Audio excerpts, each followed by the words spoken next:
Good evening, ladies and gentlemen, and welcome to week number 8 of high school football across the great state of West Virginia. It is nearly unfathomable to realize that entering this Friday night of football, just 4 weeks remain in the 2022 regular season. And as we enter this 8th week, the playoff picture in all 3 classes is slowly beginning to take some shape.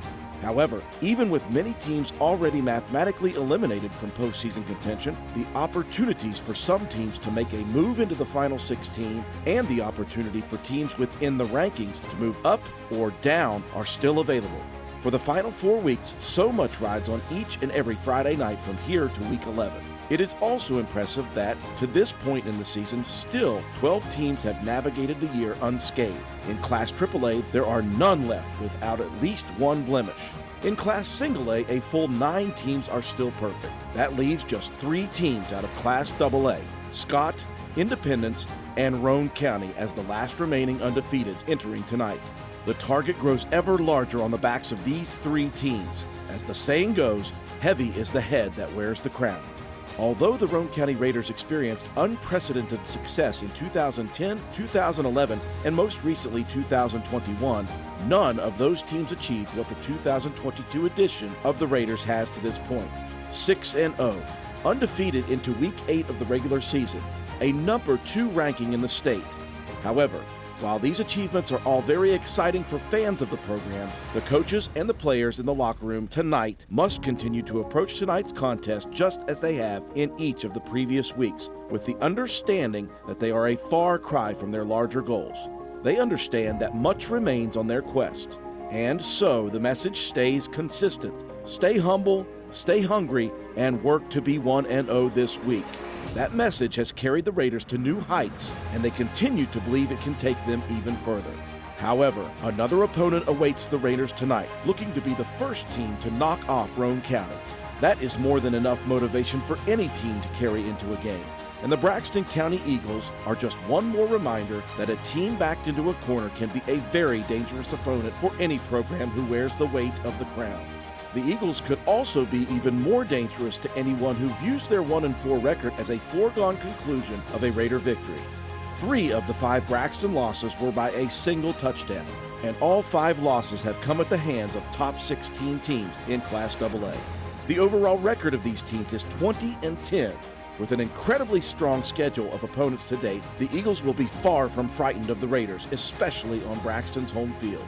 So the answer to each of these potential problems is very simple for Roane County, and at this point, incredibly redundant. Stay humble, stay hungry, and fight. Can it really be that easy? As 7 o'clock kickoff fast approaches here in Flatwoods, West Virginia, we will soon find out.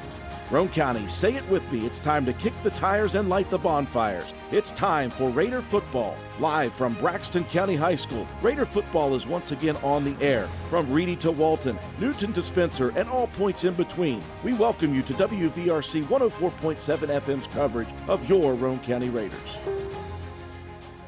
And good evening, ladies and gentlemen. We welcome you to Flatwoods, West Virginia, as we approach 7 o'clock and the opening kick here tonight, featuring the Roane County Raiders at 6-0, undefeated and ranked number 2 in Class AA, and the 1-5 Braxton County Eagles looking for win number 2 on the season. Andrew Miller alongside my partners John Penna, Matt White, Katie Nutter, and Joe McDonald from A&N Digital Technologies. George Allen is our studio technician back at WVRC Control. As the sun sets behind the hills here in Flatwoods, we finally get a good look of this facility here, and we have an opportunity right now, John, for Roane County to continue to roll the way they have each and every game this year. And again, the message is redundant, but it's the exact message that these young men are receiving each and every Friday night. It's to stay humble, stay hungry, don't overlook anybody, and just work your butts off.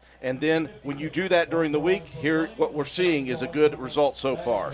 Yeah, last year we kind of came up with this saying, TCB, right? Take care of business. And this group of young men, they've kind of figured that out.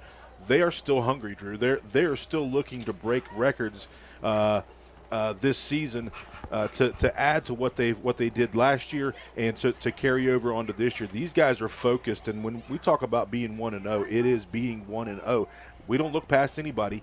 we come in with the mindset every week that we are going to be the best that we can be at what we're set out here to do. And this team is playing confident, but they play confident because they approach practice and they approach their film study the way that it's supposed to be done. You know, do the things you do best is what the people always say. And for Roane County, obviously, the ground game is what our MO is, first and second. We do have the ability to throw the football when necessary or when needed. Jacob Greathouse, the freshman quarterback this year, he has not been asked to do a bunch of crazy stuff in the passing game. His job is to run the offense, make sure everybody's in the right spot, and every once in a while they'll take him to the outside on a rollout, and he'll be able to view the field as he's running, and he'll be able to find the holes in the defense. He has been great this year. 9 of 11 passing. He averages just 23 yards per game, but he's thrown TDs, 3 of them, 0 interceptions. He has been very good in that passing game, and he needed to do that while Skylar Delk was working through that thumb injury. We saw last week, or 2 weeks ago, Skylar finally starting to feel better, starting to be able to grip that football, and he dumped a deep pass down to Brandon Richardson. Yeah, with Jacob Greathouse, he's just calm. He's calm under pressure. He's confident in what he's able to do. But to have a team like you have with the senior leadership, in front of you, and those guys getting behind you, my goodness, man, sky's the limit for this young man. An unbelievable opportunity to play with a very talented offensive line that's going to hold their blocks for you. But then also you're going to be able to sit there and learn from those older guys, from Delk, from Begler, those guys that have been in this offense for, at least 4 years. We speak of the passing game. Now let's talk about the bread and the butter for the Raiders. They are running wild this year, 355 yards per game on the ground for this Raider offense. 2,134 yards of offense on the ground total for these teams. And it's not only the yardage that the players are picking up. Obviously, Briar Begler leading the way with 820 yards on the ground. Right behind him, his teammate Skylar Delk, 719. Shea Harper with 328 yards on the ground. Brandon Richardson, we've just touched the surface of his ability. He's just 1 yard shy of 100 for the season. And then you bring in Colton Paxton, who's a bruising running back. The Raiders' average yards per carry from top to bottom is 7.9. That is insane numbers for the Raiders. They're averaging nearly 8 yards a carry in every single game. Yeah, it starts up front, though. It starts up front with the offensive line, understanding the scheme and the blocking scheme that Coach Peary is putting out in front of them. But then you have those backs that once you give them that seam, you can watch Delk break it down the sideline. He can turn the jets off, kind of put a move on you, and then he's gone. Begler, we talk about him spinning and continuing to move his legs and churn and churn and churn. Shea Harper has grown, this year as a sophomore, understanding how to use his body. He's a big body kid. He's lower in the shoulder. He's running guys over. And Brandon Richardson, new to offense. I mean, he's a football player, but new to offense. He is just now starting to get the ball in his hands to see what he's capable of doing, which for him, it's pretty much almost anything. Highlighting those offensive linemen, you have to have a group of guys who is committed to doing the work without getting the accolades. They are very proud of what they do and what they are able to do for their running backs, and they like to eat. John, we've got 3 guys with 10 pancake blocks apiece on the season, led by the lead blocking of Colton Paxton, but also Jacob Bunner, Christian Jarvis right there. Noah Jett, just a sophomore with 7 pancakes. And how about this? The center, Matthew Schaefer, with 6 pancake blocks. He's got double duty to take care of, and he takes a lot of pride in what he does as well. Yeah, the weight room attributes to a ton of what's going on with our offensive line. These guys compete in the weight room with each other every year. I go back to last year when you had Bunner and you had Jarvis in that weight room, and you were looking at those 2 guys, and they were just pushing each other. But then we ended up getting our guy Toby ended up being a first-team All-Stater. Matthew Schaefer came into that center position last year and really took over, settled in, and was he was one of our highest percentage blockers throughout the season last year. But this year, these guys have taken the weight room serious and have taken the scheme of what they're being taught. And they enjoy seeing their guys get in the end zone because, being 6-0, you are the main cog in what this offense needs. We've talked about now what Roane County's offense brings to the table, and again, it's well known at this point in the season by many teams. Defensively for the Raiders, they have been not an underrated group. It's just when you put up the numbers that the Raiders are offensively, sometimes it's lost in the mix that the Raider defense has been fantastic. Now, here tonight, we've got word that it's gotten a little easier for the Raiders tonight with the basically the offensive big weapon is Tyler Cox for Braxton County. He has been nursing an ankle injury. He is actually out tonight. Yeah. And that takes away a lot of your offense. That is 12 scores from him, and he is just a workhorse. 547 yards on the ground, 5 TDs on the ground, also 3 touchdowns through the air, 284 yards on the in the air, and also the punt and kick returns for Tyler Cox. That is a huge cog for DeAndre Williams that he is missing here tonight. Yeah, we're going to talk about the Raider defense, but we're going to talk about what Braxton's doing here as we're watching these guys live. And you know us, we watch film every week. We try to dissect the film just as much as what the coaching staff does. And it totally changes their offense without Tyler Cox here tonight. You've got Bennett that plays quarterback. He ends up coming out to a split, sometimes a running back, sometimes a wing, and it looks like in the past few weeks that they've been in this diamond formation spread offense. Now they're going under center with Bender now, and they're going to run an I formation. I watched them just run a heavy look themselves. They're also going to pull some guys and kind of counter back. So it changed their offense completely. And I think without Tyler Cox being that dynamic guy on the outside, you're going to bring Bender in. He's a younger guy. He's a sophomore, I believe, this year, and then maybe see what he's going to be able to do the rest of this way. Obviously, defensively, Matt White for Roane County, it starts with those 2 up the middle, the 2 defensive tackles. They've been eating all season long. Christian Jarvis and Jacob Bunner have been fantastic. Stuffing runs on the inside. You think you get it to the outside, and then you've got the 2 guys on the edge at the defensive end positions in Ori May and Matthew Schaefer. Don't forget about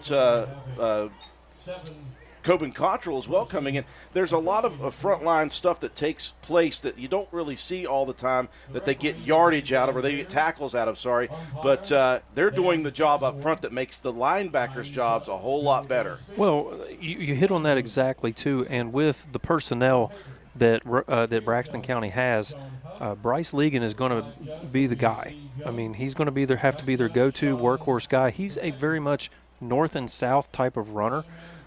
If Roane County can just plug those holes up the middle and force him to the outside, like you said, it's going to make our linebackers' jobs so much easier because he's not an east and west kind of runner. He doesn't have the same kind of speed that Tyler Cox did. They had kind of the thunder and lightning.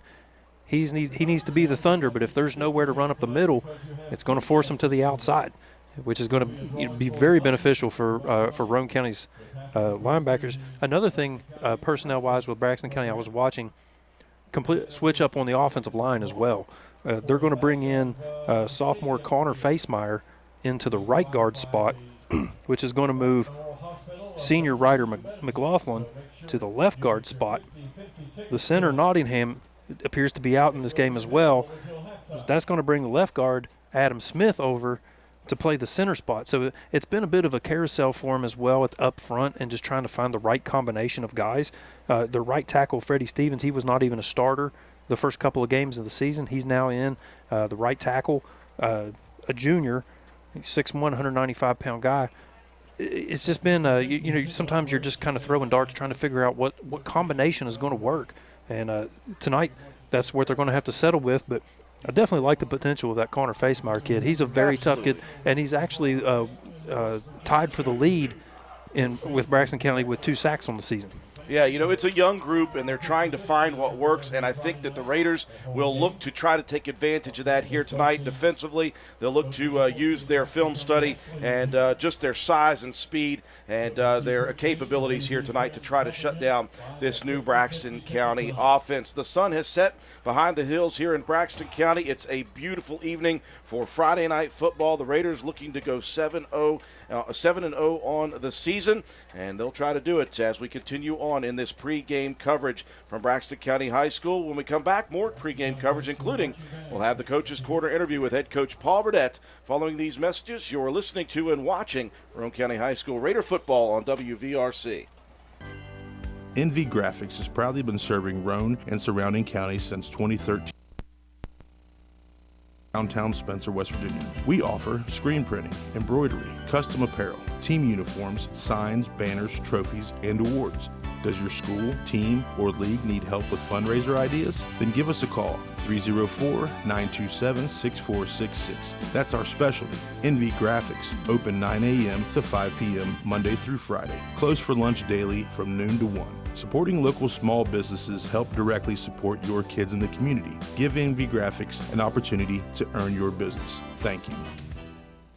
Sports builds character. Character that follows us all through life. It can lift us up in grand emotions when we reach the pinnacle of success.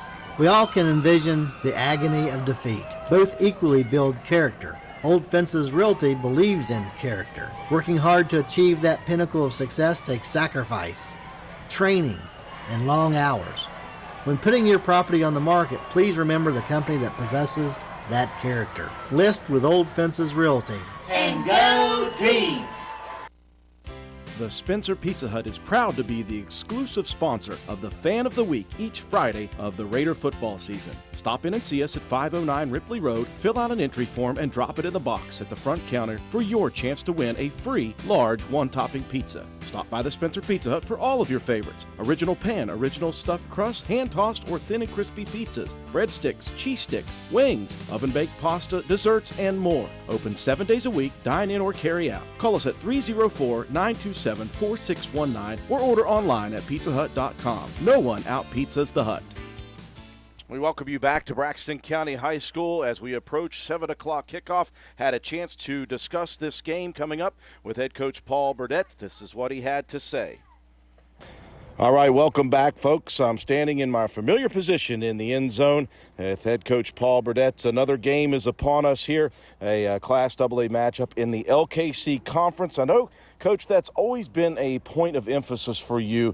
Even though the LKC is very single-A heavy, it's still an important thing for you personally, and I know that you often like to explain that to the kids, that in Class AA, it's us, it's Braxton, it's Clay County, and we want to beat all of them. Yeah, you know, it's still a conference, and it's just us three teams, but the best team of those three is going to win it every year, you know, and we got a chance tonight with a win to seal up the LKC for the second year in a row, and, you know, that's a goal, and it's a goal every year, and we're here to try to get that goal tonight. You mentioned when we talked Wednesday during halftime of the Future Raiders Bowl, a much-needed week off. You guys kind of took it easy. You kind of lightened things up for the week to try to just get your brains back into reset mode to go back to work for the next 4 weeks. Obviously, it came at the right time for you guys. It was perfect timing, Drew.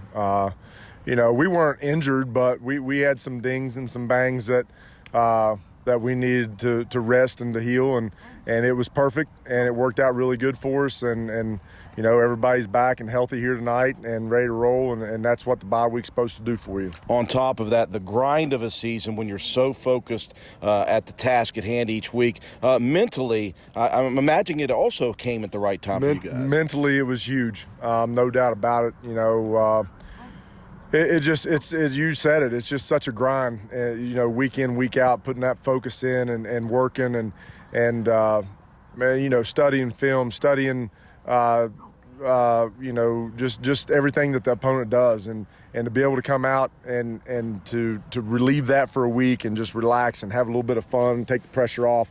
It was a huge deal for us, huge deal for our kids. And obviously you go back to the regular schedule starting Monday.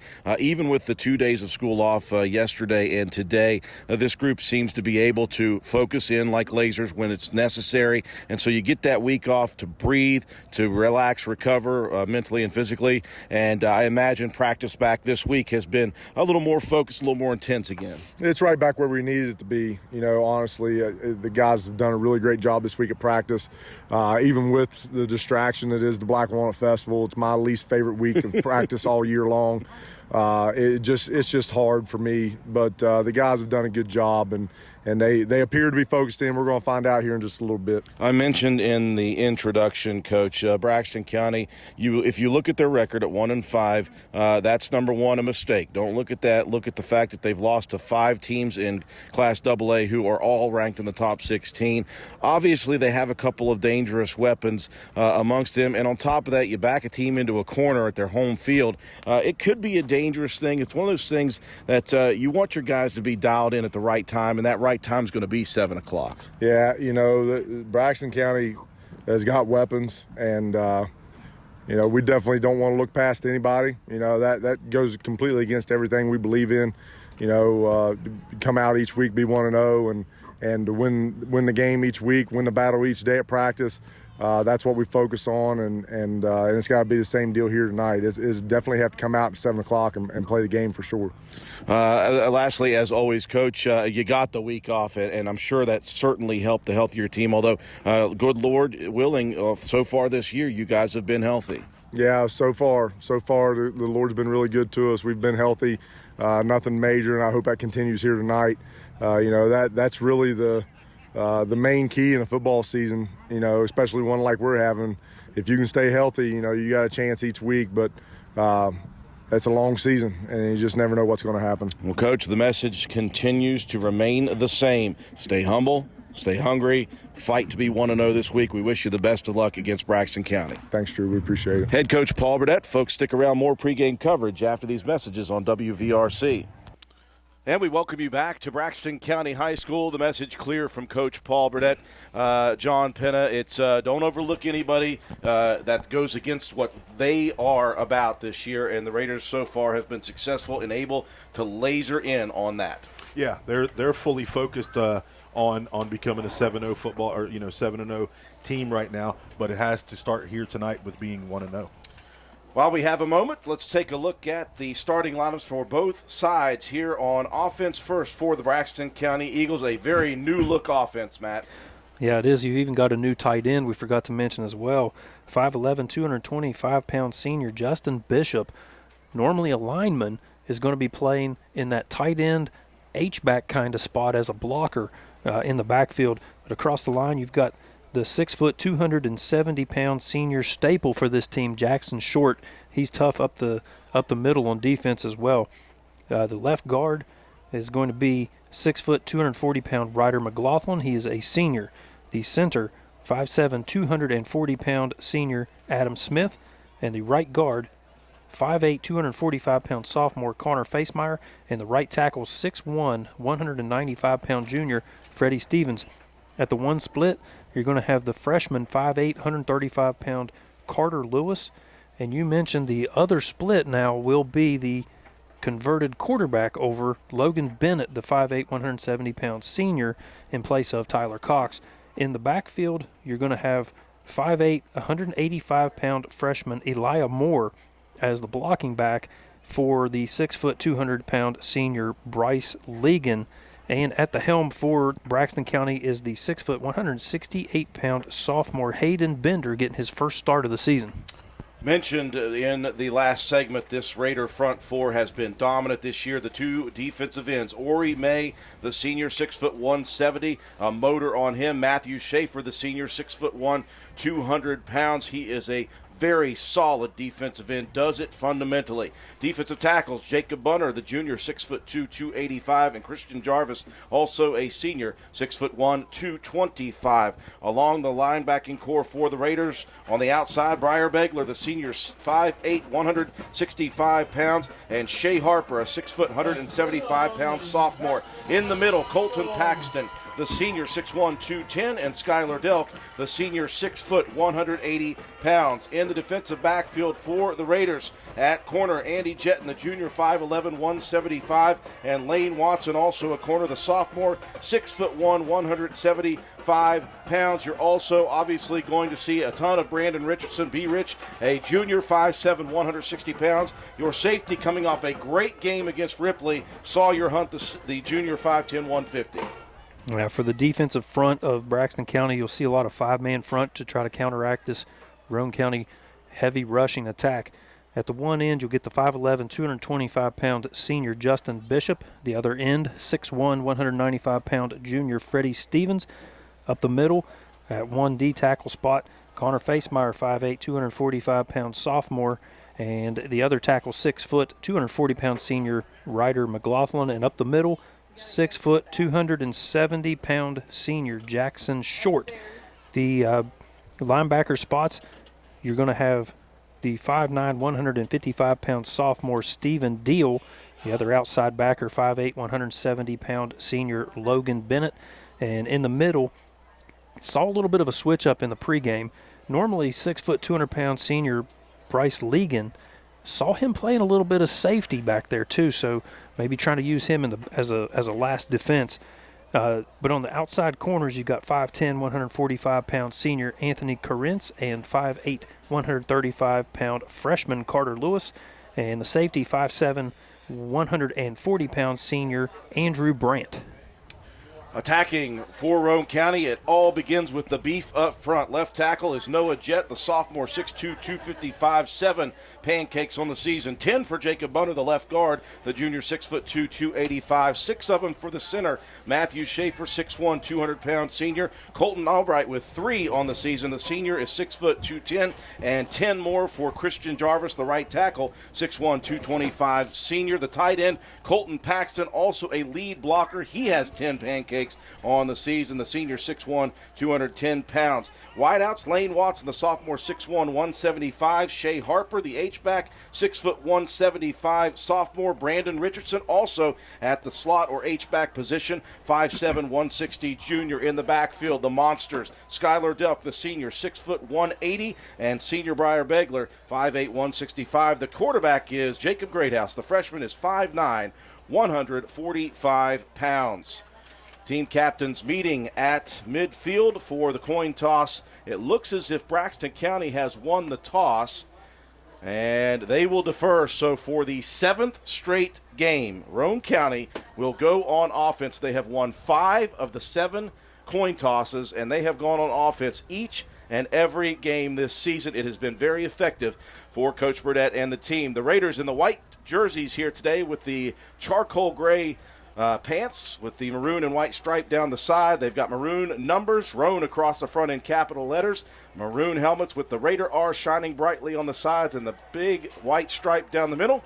All green for the Braxton County Eagles. They got a little bit of trim in gold and white on the pants. They've got white numbers trimmed out in gold and the green helmets for Braxton County. I want to thank everybody for joining us on our YouTube live stream. Obviously, people listening far and wide and watching far and wide. Good to see Tony Ball tuning in from Anderson, South Carolina. David Snyder, that's a big name to know. He is watching from Williamsport, Pennsylvania. And, of course, our good buddy, Coach Fred Taylor. He is calling it. The beat goes on tonight. He says, how about win number 7? Kicking off will be Matthias Garavaglia, the 5'10", 150-pound senior. We are high above the field here in Flatwoods. This ball will sail left to right. Back deep to receive for Roane County. Brandon Richardson, who has a kick return for a touchdown back against Lewis County. And Briar Begler, they stand at the Raider 15. A beautiful night for high school football. We're glad you could join us on WVRC 104.7 FM, WVRCFM.com, and on our YouTube stream. There's the whistle. Garavaglia approaches left to right, leg in, high, shallow, pooch kick, taken by an up man. That is Lane Watson at the 40. Watson gobbled up at the 45 for the Raiders with tremendous first offensive possession, field position. Yeah, that thing kind of popped up in the air. Lane did a great job of fielding that.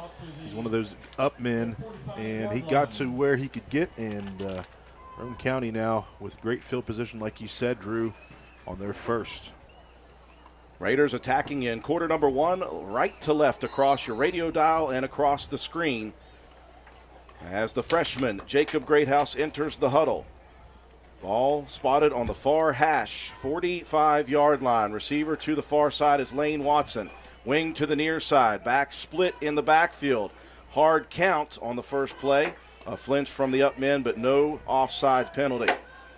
Greathouse resets. Here's the snap. Here's the give. Off tackle. Outside. Begler, 50-yard line. Hits his own man, Jarvis. Continues running over the 40 into the Braxton County Eagle territory, down to the 35, and brought down by a defensive back at the 34-yard line. Yeah, you can see it here on the replay.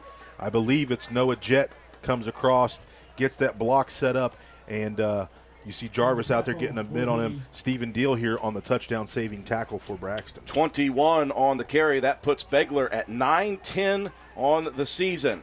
1st and 10. The Raiders move the chains. Split back formation. Greathouse fakes, rolls, looking to pass. He's pressured. Got to get rid of it, young man. And he is slung to the ground deep in the Raider backfield. And that was number 26. And that's Justin Bishop, 225-pound senior. Yeah, Justin Bishop, one of those wrestlers on that very good wrestling team here in Braxton.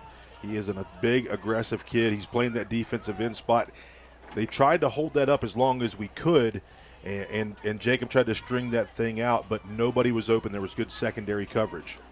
A loss of 11 on the play, back to the 45 of the Eagles. 2nd down and 20. Receiver near side, double wing. Here comes Brandon Richardson to the outside. He's got a lead blocker over the 40, down to the 30, down to the 20, and Richardson pushed out of bounds after a long run with tremendous lead blocking. Yeah, you look at it along the whole front, Drew. Every one of our backs are going to get out in front and continue to push. Begler with a seal block here. You've got Delk getting out, getting a nice block. And downfield, Lane Watson just going to do those things every single time. Oftentimes it doesn't process through the video how fast Brandon Richardson truly is. Raiders get it all back and more. 1st and 10 from the 15. Quick hitter, Delk, untouched into the end zone for the 15-yard carry. The Raiders get it right back after the big sack from the Eagle defense. Yeah, Delk untouched here. As you look at the ball rest on about the 16-yard line, you see the motion comes across. It takes the linebacker's eyes. Boom, hole right there, and an easy path into the end zone. So Roane County wasting no time out of the gate. Fewer than 2 minutes off the clock. In fact, 1 minute and 23 seconds to be exact. Roane County going for 2. Greathouse will go under center with the backs. Actually, a single back double wing. Behind in motion is Bree Rich. He'll take the pitch and jumps over the defender who was pancaked yet again. That was Delk on the lead block. The Raiders strike first, 8-0. You're watching and listening to Roane County High School Raider football on WVRC. Your bank shouldn't make you feel like you're on an assembly line.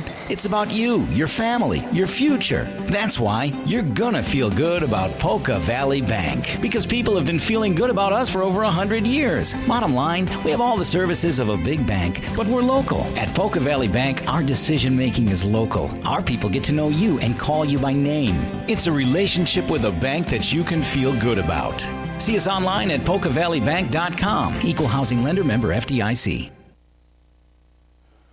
Matt White, it did not take long for Roane County. After one tough play on a big sack, the Raiders come right back roaring for the TD. Yeah, that was a pretty quick drive. 4 plays, 55 yards a minute, 23 off the clock. Skylar Delk with a 16-yard touchdown run. B. Rich with the 2-point conversion. Roane County's got the lead 8-0 here early in this ball game. This kickoff will sail right to left off of the right foot of Coben Cottrell. What an addition he has been. Yeah, just being able to get that ball over some of these deep guys' heads. You look back, Braxton, they're back deep. Logan Bennett back deep, as well as Hayden Bender.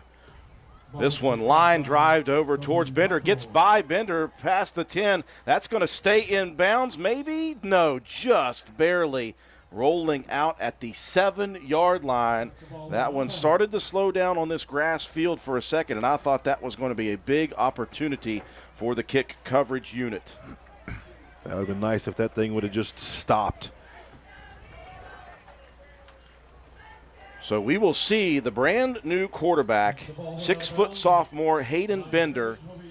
And he is a well-built young man for the sophomore, 170-pounder. Braxton County will break the huddle at the 35-yard line. I apologize. Single receiver far side. Double tight ends. Backs in the I formation. Ooh. Oh, my goodness. Wow. You're going to see right here on this replay, watch this middle, and it's going to be a meeting. Colton Paxton took the handoff himself. Look at this. Bam, right there, perfect form tackle. Listen, I formation, our offense and defense sees this all the time. If you don't have your affairs in order, do not get hit by Colton Paxton, ever. Loss of 6 on the play, 2nd and 16 from the 28-yard line. Handoff off tackle, that's Ligon, and he will fight back out past the 35. He'll pick up the yards lost and 2 more, which will bring up a 3rd down and about 8 or 7 yards. Officials will spot it at the 37 of the Eagles. 3rd down and 8. Shea Harper in there to make a stop. My teeth hurt, though, from that last tackle by Colton Paxton. I'm shaking off the cobwebs from up in the booth.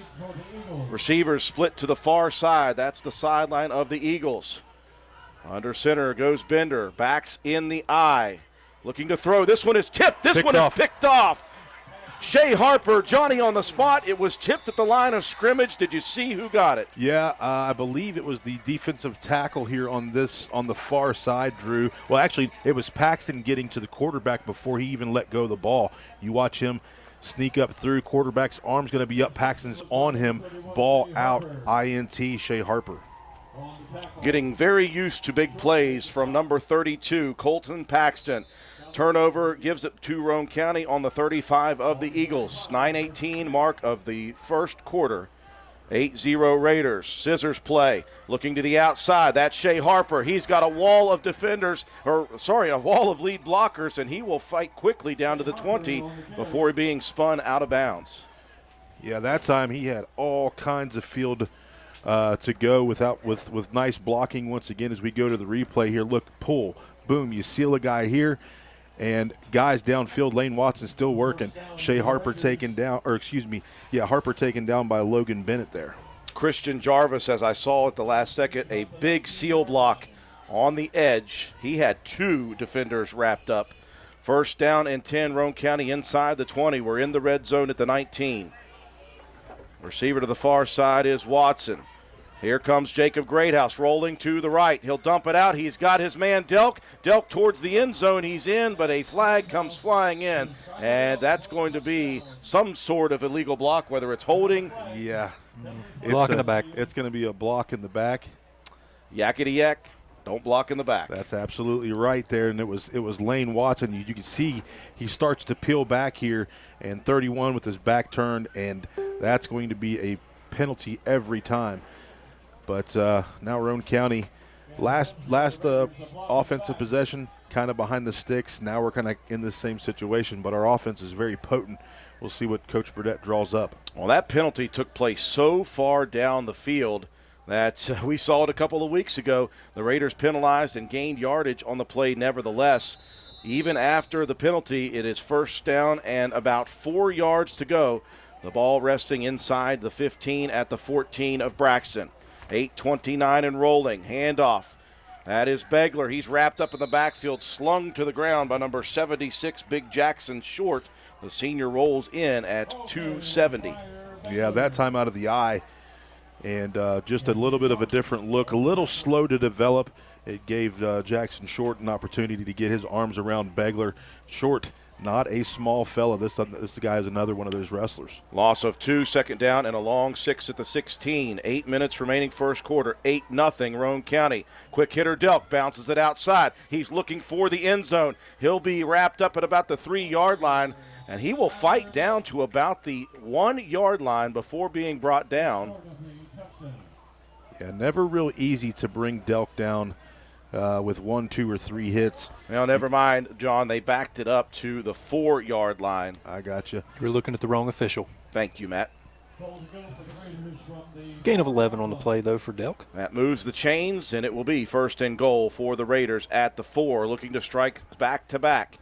They'll go to the bread and butter heavy. Third man is Begler. Breyer bounces it to the edge, and Breyer beats the defenders to the edge, and Colton Albright gobbles up another pancake. Yeah, pancake on Jackson Short. We just talked about the size of that young man, but Albright showing a little bit of intensity here in this game. Heavy, works to perfection.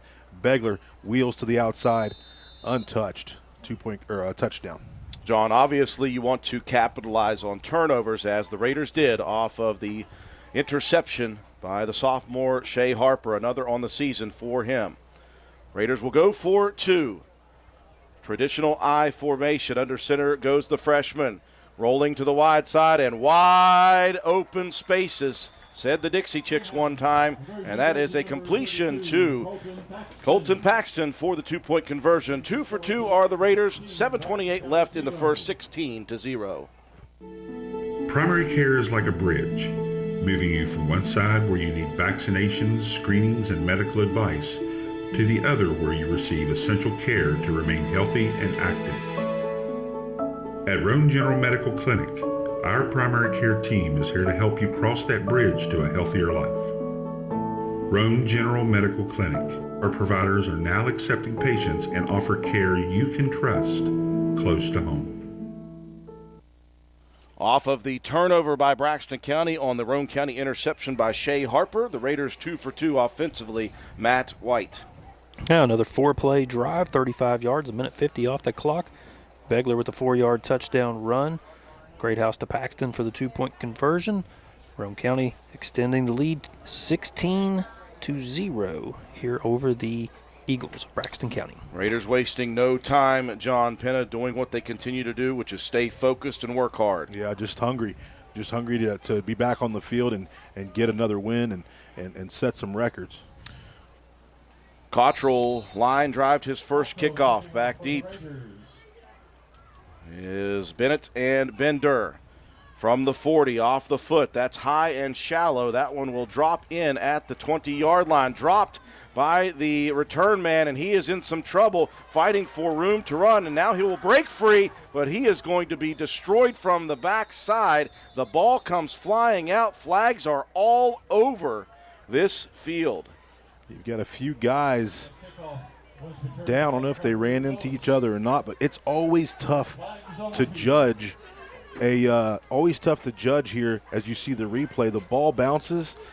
It's always tough because you're collapsing. You can't see what happens here. It looks like somebody got blocked in the back. And might have been 2 of them. Yeah. And that ball came loose. I think it might be on either team because it looked like the first block came right there on the block, and then right at the end. Oh, the ball popped out there. Okay. So the officials will gather in the powwow circle. That was actually Carter Lewis, I apologize, was back deep on that one. Here comes the white hat. Holding on the return team. Personal foul on Roane County? Yeah. That might have been on the dive after that loose ball. I think it was. That's where that last flag seemed to come from. So the penalties will offset. So we're re-kick. Mulligan. Matt White using some of the golf lingo. Appreciate everyone joining us on our YouTube live stream. We invite you to interact with us right there. We've got it pulled up. Let us know where you're listening from. We've got a lot of people listening from out of town, out of county, out of state. We've had some people listening from out of the country over the last few games. Teams will reset. Coben Cottrell will re-tee. It is Carter Lewis yet again back deep. And joining him is Logan Bennett. That's Legan. Is that Bryce Legan? Yep. Cottrell nails into it again. High, shallow, just like the last one. It'll be picked up cleanly by Lewis this time, working to the Braxton sideline. Tries to cut it back, loses his footing, and he will pick up no more than about 9 on the return. Yeah, you see who the first guy down there was. It was B. Rich. Couldn't keep his footing either. Forced Lewis to the outside, and then good a good opportunity to stay home on the outside edge by our kick coverage. Forced it back inside. A very interesting side story about Brandon Richardson. When he came here, he was complaining his first game was on grass, and he was like, I can't keep my footing. And he said, well, you've played on grass before. He said, no, never in my life have I played on grass fields. He's getting another opportunity here. 1st and 10 into the pile. And the Raider defense holding strong at the line of scrimmage. The pile will move forward about a yard, maybe a yard and a half. It'll be 2nd down and about 9 for Braxton County at their 30. Yeah, Paxton in there with Jacob Bunner for another stop. And that's what that I formation is going to do here, Drew. It's going to let our defensive front and our linebackers, which is where we're very strong, just work against Braxton County. Braxton, not very many kids. These guys play both ways, and it wears some guys down. 16-0, Roane County in the first. The clock rolling at 6 minutes, 30 seconds. I formation, Bender going to look to throw. He's got pressure, and he's going to be dropped. Ori May, another sack on the season. Is that number 4 for Ori? I believe so. Ori's lived in the backfield. It was a great job to come off the edge for Delk on the far, Ori on the far side. You see pressure here, and then just nobody there. Wrapped him up, and another sack. That's 2 in the game for Roane County here. You got Paxton with that hit that made the ball pop up, and now Ori May. And that was a loss on the play. That is sack number 5 by Ori. I knew I'd missed one. 3rd down and 12 from the 25-yard line. A handoff again into the pile it goes. A flag comes in late. Lots of laundry at the moment here in quarter number 1. Yeah, I'm not sure if it was it's a face mask. And the Raiders penalized again for a personal foul. This was a face mask. That will earn Braxton County the free 1st down. As the officials bring the ball past the 40 to the 44 of the Eagles. Yeah, just sometimes when you're piled up in there in that scrum, guys are moving around, and maybe you get your hands stuck. And that's going to give Braxton the 1st down. Chains move at the 44 of the Eagles, as does the clock. 5:30 in rolling first quarter, 16-0. I formation. Bender has tons of pressure, lobs it up into the air, and a very smart play by his teammate. I believe coming in was Elijah Moore. I'm not sure if that was a ball moving forward, so Moore jumps on it quickly to keep possession. Well, then if that's the case, then I'm going to give the sack that time to Christian Jarvis. He was the first guy there. I think that was Schaefer. Oh, was it Schaefer? I think Schaefer's the one that got a hold of him. Okay. So a sack for Matthew Schaefer and a timeout for the Eagles. We'll take it with them. 5:10 mark, quarter number 1, 16-0 Raiders. My name is Sina McDonald. I am running for Roane County Clerk. I have 12 years management experience running a small business in Roane County, 11 years experience with information technology support for the Roane County Courthouse, and 6 years experience of on-site support with West Virginia counties for the voting machines and election tabulation software. I believe my experience in technology and elections make me the ideal candidate for Roane County Clerk. On November 8th, please vote for Sina McDonald for Roane County Clerk. Every vote matters. Paid for by the candidate. Out of the big play defensively by Matthew Schaefer, a sack for him, a sack on this series by Ori May. It will be 2nd down and 14. The ball resting at the 40 of the Braxton County Eagles, 16-0 Roane County. And the Raiders obviously early getting very good pressure up the gut. Yeah, they are. They're tuned in, they're dialed in. When you see this, when you run this offense, this I formation offense, these guys have picked up on that, throughout. If you watch film, this is the first time that Braxton has come out in this look. So kudos to our guys up front for really working hard.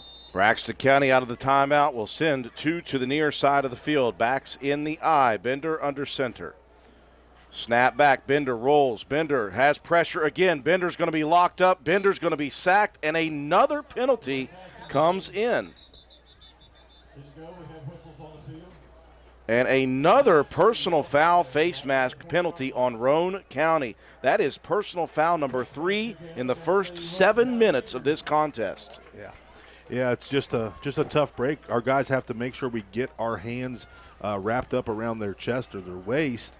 As Bunner's going to get himself a breather. That defensive front, though, Drew, just mauling that offensive line. Bender doesn't have a chance to even get a two-step drop before somebody's in his grill. At the moment, the best offense for Braxton is the Roane County defense. Moving the chains once again into Raider territory at the 45, 4:54 and counting in the first quarter, 16-0 Roane County. Bennett in motion. Here's the give on the jet sweep. That didn't work. Yeah, that's not going to work when you have a smart middle linebacker like Colton Paxton. He's going to read that thing perfect, and he's the first guy there to make that hit and make that tackle. Well, when the Raiders aren't grabbing face masks, John Penna, they're moving Braxton backwards. Mm-hmm. Yeah, you can just watch this up front. Everybody on the defensive line just move guys, and linebackers shooting gaps. Yeah, -6 yards so far for Braxton County's rushing game. Eagles version of heavy package, third man into a pile of defenders. Keep your hands away from the face mask, please. And the Raiders do. A couple of yards on the carry. I couldn't see, was that Legan, John, or was that someone else? That's Legan. That's going to be the guy dotting the I. Colton Paxton in there, as well as Shea Harper. Gain of 2 brings up 3rd and 12. Ball resting at the Roane County 47, left to right. The Eagles are traveling on this extended drive, extended due to a couple of personal fouls by the Raiders. 16-0 Roane County. Receiver split to the far side. 3 in the backfield. Under center will go the sophomore quarterback, Bender. Snap back. Bender wants to throw. He's got pressure all over again. Had to deliver it fast. And he will miss the target on the edge. Elijah Moore right there for defense was Shea Harper. Yeah, Shea playing the outside backer there. His responsibility is anybody coming out the backfield. He did a great job. Looks like Braxton's going to look to punt. Should be Legan here, and we're going to send a couple guys back. Legan will be the punter, standing at his own 44. Briar Begler, Brandon Richardson back deep to receive at about the 12 to 17-yard line. Clean snap. Legan away with the punt, high into the night sky. Begler comes up to the 20. He'll make the grab. He goes down the sideline. Great first block. Here comes Briar over the 40, over the 45, spins at the 46 and out to the 47-yard line. Christian Jarvis, what a first block. Yeah, crazy legs bags along that sideline, Drew. Hits the spin button, and a nice punt return is going to allow the Raiders to have some pretty good field position here to start their third drive. With a couple of personal foul face mask penalties do not harm the Raider defense. Third possession on offense begins at 3:07, quarter number 1, 16-0. Roane County on top. Right to left travel the Raiders from their own 47 far hash. They'll split a receiver to both sides. Richardson to the near side, Shea Harper to the far side.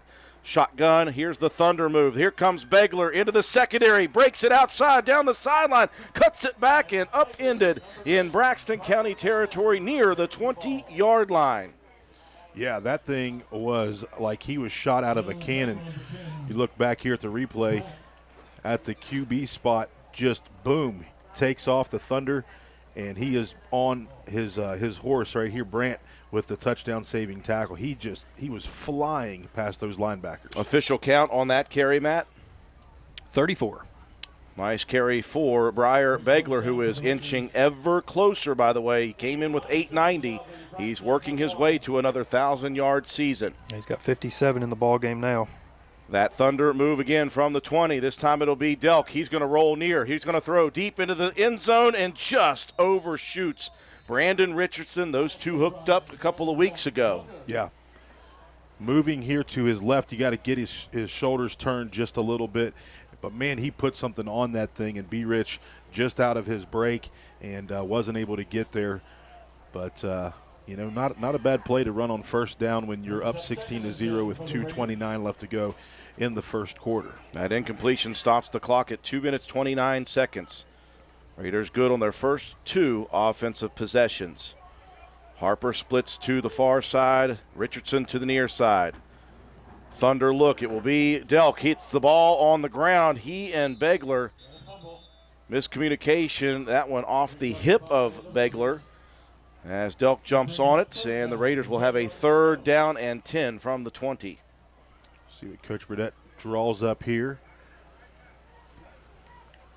They'll change personnel. Colton Paxton coming out of the game. Lane Watson in. See if we go double wing here with this personnel. Delk staying in at QB. Yeah. Will be double wing, and you've got Harper now in the shotgun with Delk to his left. Snap back, handoff. There's Shea Harper, and look at Shea go into the secondary, racing to the corner of the pylon, and Shea Harper gets into the act. Yeah, a little bit of everybody here this evening, but the sophomore Shea Harper, that Italian sausage he had earlier today, did not slow him down one bit here, Drew. As you can see, the offensive line, Bunner pulls. You see Noah Jett, 74, out front, 20 yards down the field, and Shea Harper just across the end zone line. Roane County up 22-0 with 1:41 here in the first quarter. Cannot be stressed enough. The offensive line this year has been dominant. Roane County going to go for the extra points. Jacob Greathouse holding John Bowen, the lefty. Snap is a little high. It's down. Bowen gets it off. Does he have enough on it, though? May have been tipped at the point of kick, and it's no good. Roane County, though, 3 for 3 in the first quarter. 22-0. Raiders on top. Visit Slate Auto and Transmission, located at 302 Slate Road, Spencer, for all of your car care needs. We offer a wide range of services, including transmission work, new tires and alignments with brands like Mastercraft, Cooper, and Goodyear, regular and modified state inspections, major and minor vehicle repairs. We also have ASE certified mechanics. We appreciate every one of our customers. Call us today at 304-927-2250 to schedule your next appointment. We are open Monday through Friday. Slate Auto and Transmission, quality repairs by people who care. We are still in the first quarter. Roane County still moving offensively. Matt White 3 for 3 with 1:41 left in the first quarter. Yeah, that one took just 3 plays, 54 yards, 1:26 off the clock. Shea Harper with a 21-yard touchdown run. Extra point kick was short. Roane County with a 22-0 lead over the Eagles. Raiders dominant defensively in spite of a couple of personal foul face mask penalties. And that's really the offense that Braxton County has been able to manage so far. 40-yard line, the tee is set for Coben Cottrell.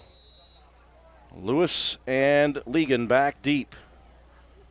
Right to left, this will sail off the foot. This one laid into. This one line drive right to the middle. Ligon comes to the 15, middle of the field. Cuts it back now into the near side, and he meets a defender. And who is that defender? Bradley Mace. Mudbog right there for the tackle. You've got the JV kickoff team in there right now, Drew. Going to give some of our varsity starters an opportunity to catch a breather. And obviously you can do that when you're playing quite well, as the Raiders are on all 3 phases. 1st and 10 for the Eagles after a turnover on their first possession and a forced punt on possession number 2. Number 3 possession begins at the 25 of Braxton County. Fully loaded backfield under center is Bender. He'll hand it off. 3rd man in the lineup, and the Raiders just pursuing so well. You've got Briar Begler on the top side and Skylar Delk underneath. Yeah, those 2 guys have played quite a bit of football together, and a very good tandem to have on either side of the football.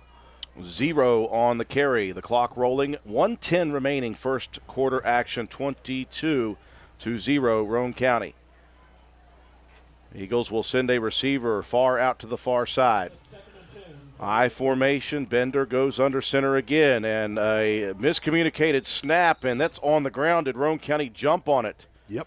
The Raiders will have turnover number 2, and look at Christian Jarvis out there with the emotional letouts. And I don't know that anybody other than the center Knew that was coming to the quarterback Bender. Again, a new QB, John, and that's going to be those growing pains for the sophomore and his battery mate. Yeah, new center as well, Drew. So fumble recovery for Briar Begler.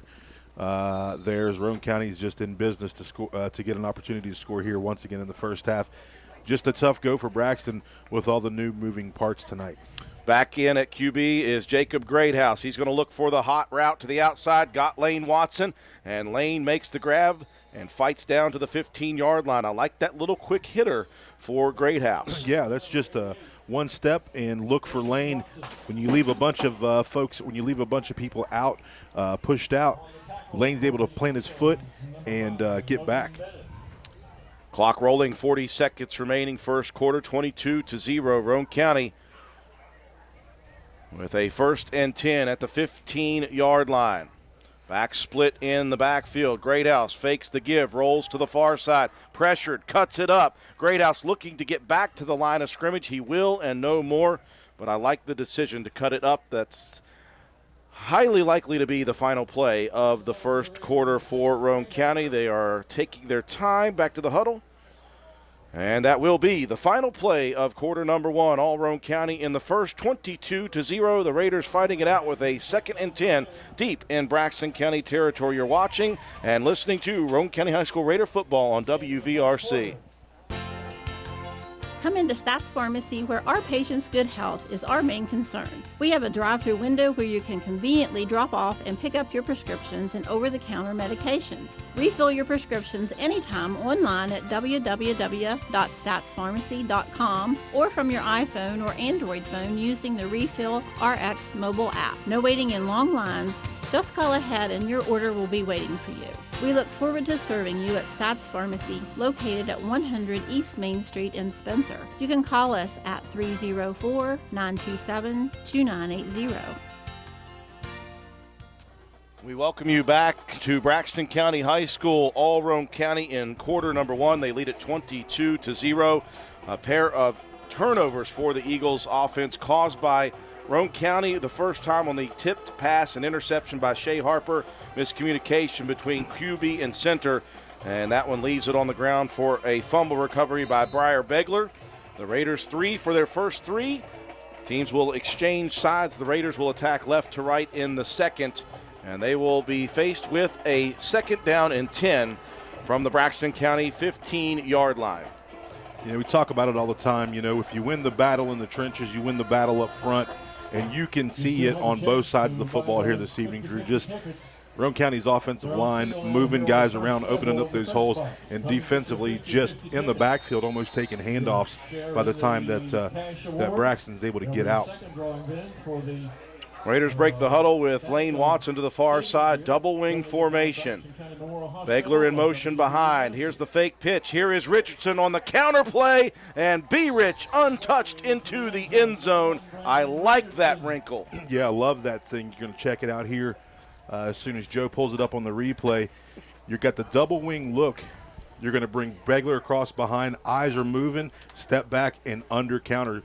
Seal block there by Christian Jarvis, and a walk-in touchdown again. The Raider offensive staff getting a little more involved with Brandon Richardson each week, the more he becomes comfortable on the offensive side.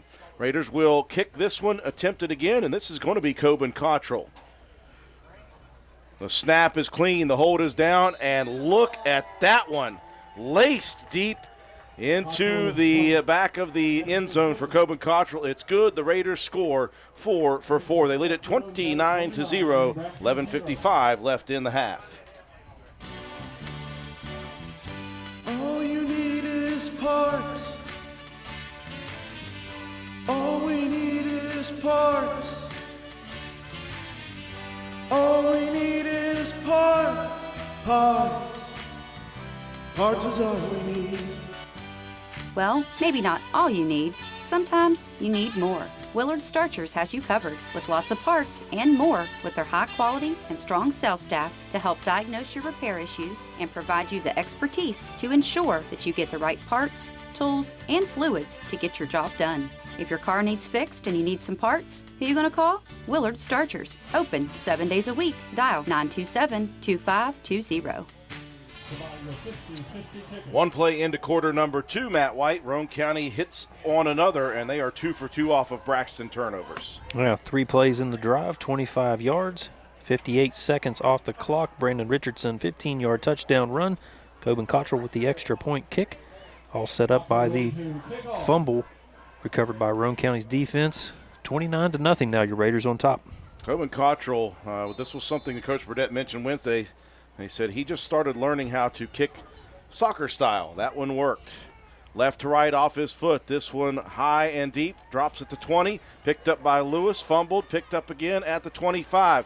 Looking to try to fight through some defenders, and he will not get out of the grips of the kick coverage team of the Raiders. Yeah, Bradley Mace in there again for his second tackle of the ball game. Possession number 5 for the Eagles. We'll begin at the Braxton County 28-yard line. 27-yard line.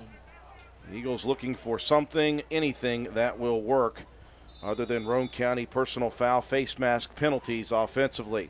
They'll move to the shotgun. We'll see if this changeup helps a bit. 2 receivers split to the far side. The snap back, Bender, 5-step drop, looking to throw, launches it out to the edge, and look at B. Rich tipping the football and almost picking it off. That was a battle between Brandon Richardson and the receiver. Neither of them wanted to give an inch. Yeah, that was a perfect read. Richardson step for step as a crossing route. He's on his hip pocket, ball I thought in his hands, but a nice job by Logan Bennett to rip that ball out. Incomplete pass after the battle for possession. 29-0 Roane County. We're in the early stages of quarter 2. Second down and 10. Ball in between the hash marks at the 28 of the Eagles. Receivers to the far side yet again. Here's the snap. Looking to throw again to the outside, and that time Richardson thought he was going to grab a pick 6. He jumped that route, and that one just a little high for B. Rich. Yeah, flag down, false start. It's going to be probably against Braxton. You got somebody out there moving. If Richardson was able to high point that a little bit more, and it will be a false start. The Raiders will decline the penalty on the incomplete pass, bringing up 3rd and 10. New quarterback there, Drew. You got to wait for everybody to get themselves set. You're in a new set here in the shotgun, trying to give yourself an opportunity to get some passes off because that defensive line for Roane County just eating. Again, Bender just a sophomore.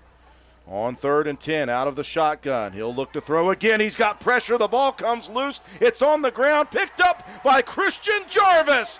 And Fabio for the recovery and the fumble for the touchdown. The scoop and score. Delk, I believe, was the guy there to make the sack, though, Drew.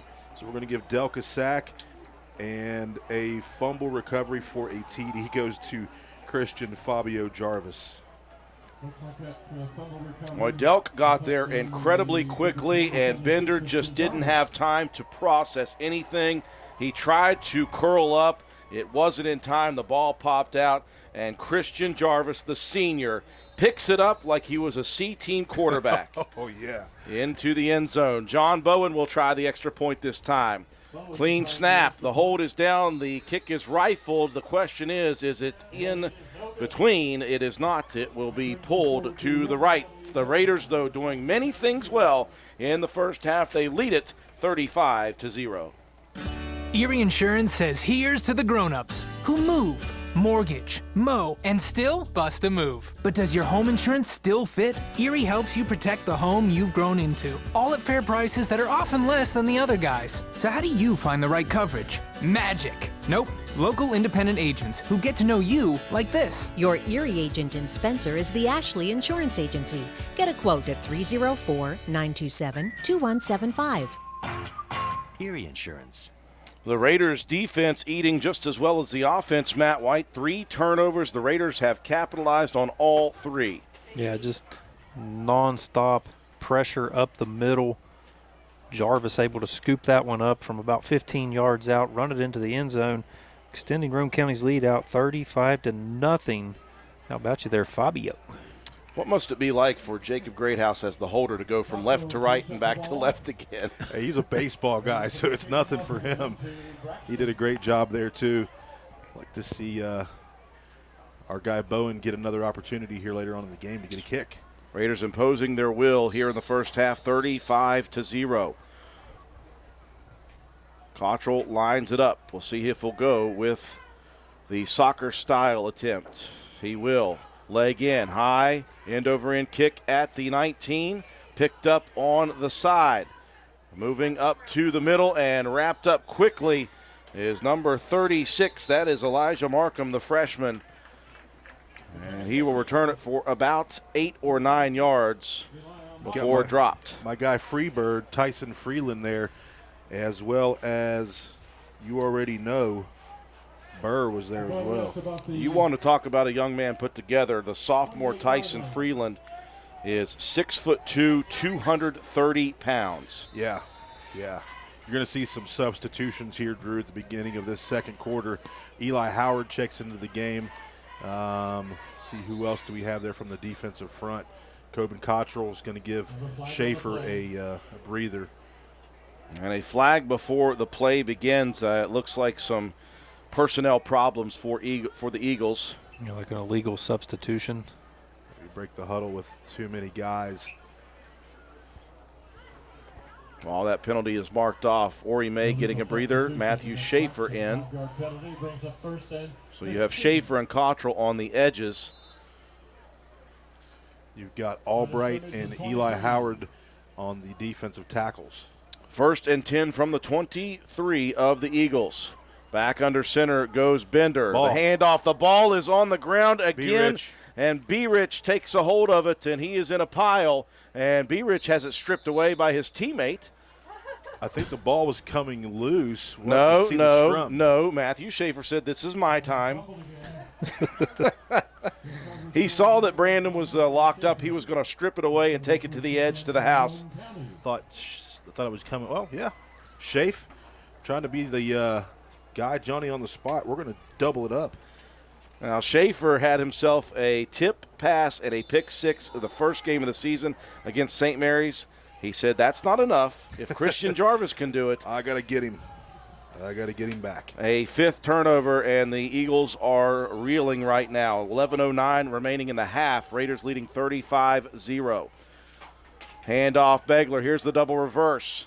And that is going to be Shea Harper with 2 lead blockers just creating space, and Shea into the end zone. A battering ram of lead blockers for Shea Harper. Yeah, when you have Paxton and Delk, as you see this reverse happen quickly, handoff, pitch back.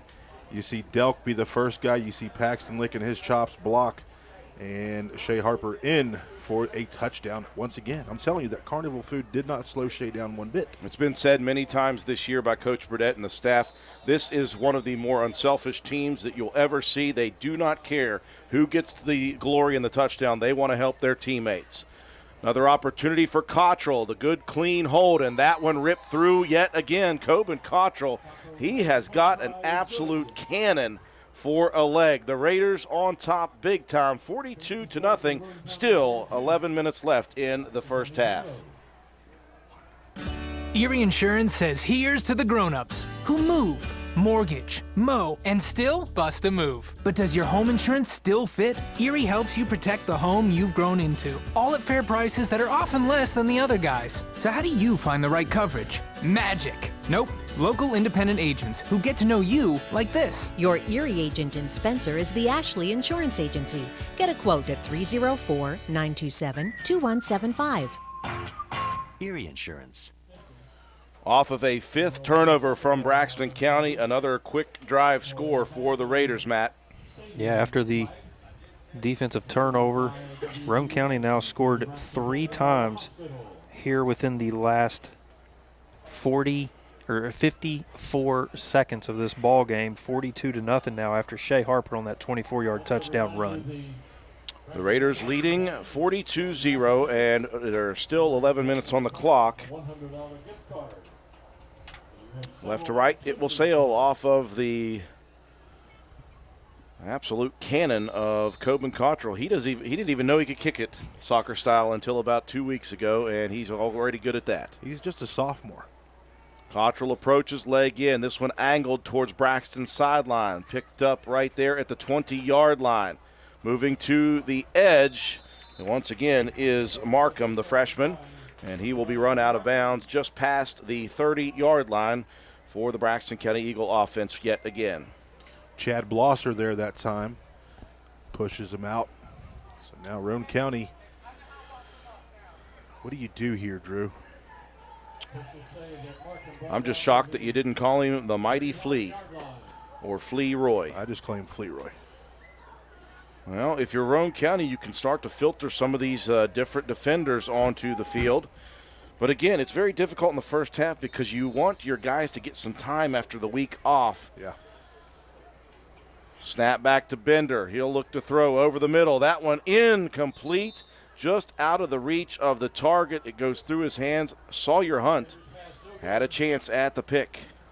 Yeah, it was good coverage there. That play developed pretty well for Braxton County. There wasn't a whole lot of pressure there coming up the middle. You've got Clay Walker going to give Colton Paxson a breather. You've got Eli Howard out there still. I believe Noah Jett's out there. Colton Albright is out there as well. Second down and 10 from the 31 of Braxton County. Raiders leading huge, 42-0. Shotgun for Bender. Pair of backs behind him. Three-step drop. He'll step up in the pocket. Flush to the outside. He's got nonstop pursuit. Delk almost got a hold of him. He will drop down to his knees. That was self-preservation for the sophomore. Yeah, Delk coming down on a beeline trying to get to the quarterback that was flushed out of his pocket. Good pressure that time by Eli Howard from the defensive tackle spot. Delk's going to get a breather, and you're going to get Leland Schaefer to come in and play some of that linebacker. He's been great through the JV schedule so far this year at backer. Now those two are your starting middle backers for the JV, Clay Walker and Leland Schaefer. A loss of 5 on the play, 3rd and 15 from the 27 for Braxton. Snap back to the quarterback, Bender. He's got pursuit, he's got pressure, he's got a sack. That time it's Colton Albright. I am running out of space here for the sacks on this sheet. That is 1, 2, 3, 4, 5 sacks here in the first half.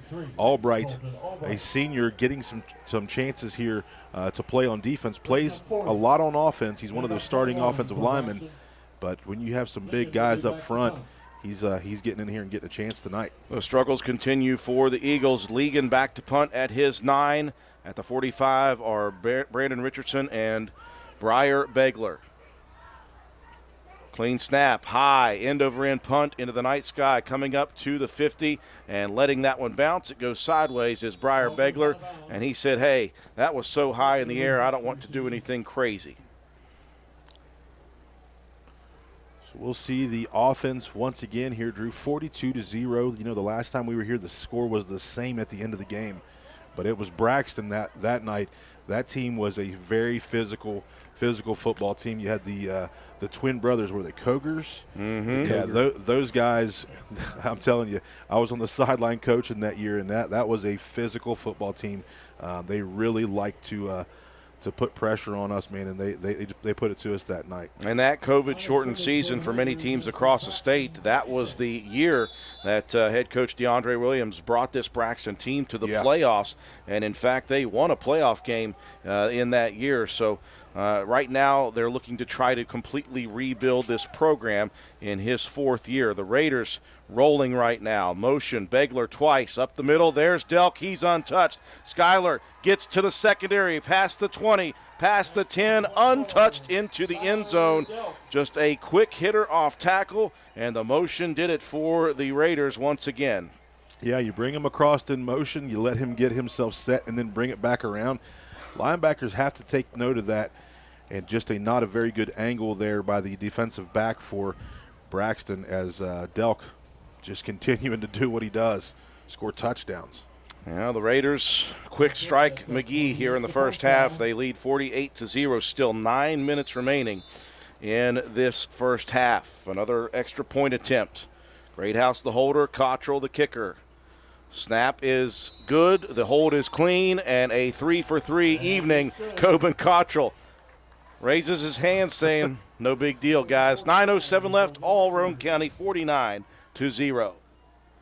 Our house is a very, very, very fine house.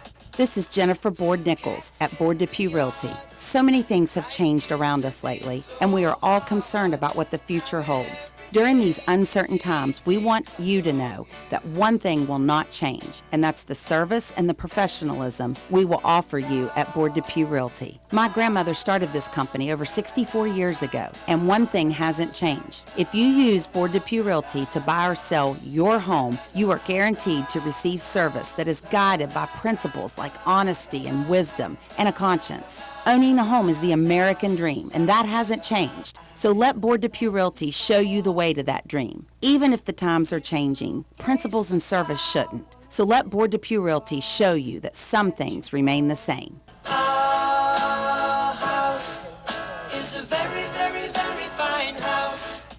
9:07 remaining in the first half, 49-0 Roane County. Matt White. Yeah, another quick play, 46-yard run for Skylar Delk. Coben Cottrell with the extra point. 4 touchdowns now in the last 2 minutes and 40 seconds. And a lot of this coming off of errors and turnovers for Braxton County. Cottrell, leg into it at the 25, taken by Lewis. He'll take it east and west, cuts it up the middle now, looking for room to run. There is none. Flags coming in. But it's a face mask. Could that be a third personal foul face mask? Keep your hands away, fellas. And while we were at the break, John Penna, the assistant coach Cody May, coming down out of the booth early. That is the sign that the Raiders feel pretty good about what's happening, and we are going to start to see some more of these younger guys filter in. Yeah, and you know that's kind of been the case quite a bit here this season for Roane County. This group of young men clicking. Braxton's going to call a timeout. Penalty on Braxton. Was that what a holding? It was a holding. Okay. Yeah. No block in the back? Oh, I was waiting. I'll say it anyway. Yakety yak, block in the back. Or don't block in the back is what our good friend Pat Lance says. So you're seeing a timeout here, and almost a good timeout, obviously, for Roane County, too, because you look down on the field, and the Raiders are already ready to filter in a lot of their second, third unit guys, their JV starters, obviously. You see Bradley Mace. You see the mighty Flea, Chad Blosser in there. You see a couple of starters and a couple of second-tier guys. Andy Jetton, obviously, who's had a good season this year as a defensive back, is in. Coben Cottrell looks as if he'll stay in the ball game as well. And so an opportunity for the coaching staff for Roane County, John, to make sure all the Ducks in the row with 9 minutes left in the first half. All Roane County 49-0. Yeah, you know, you're coming off of a bye week. Everybody's gotten a chance to get rested up, get healthy, and then you come out here and you put up a quarter like we did there in the first quarter in a few minutes here. You know, the big one is next week, Drew. You know, you don't want to look ahead this soon, but the big one is next week, Doddridge. Off of the penalty, it'll be first down and 10 for the Eagles, right to left from their own 22. A shotgun formation, single back in the backfield, receivers everywhere. Bender wants to throw, flushed. Bender looking for room to run. He doesn't have it. He's going to be sacked. Coben Cottrell getting into the sack game. Coben Cottrell in there for a sack. This JV defense tonight, Drew, they're pinning their ears back as well. You saw Albright come off the edge, force Bender to come back up under, and Coben Cottrell shot in. Nice job. He also got a little bit of help from Clay Walker on that hit. Albright will get a breather. Hogan Greathouse, the freshman, in for Roane County, and they have moved him, by the way, to a defensive end position in the last few weeks where he has been quite comfortable. Cooper Greathouse in there as a linebacker as well. On that far side. Okay, 47, I see you. Bradley Mace, Leland Schaefer both in at the linebacker spot with Clay. Another timeout for the Eagles as the play clock was rolling down. We'll take it with 8:12 left in the first half, 49-0 Roane County.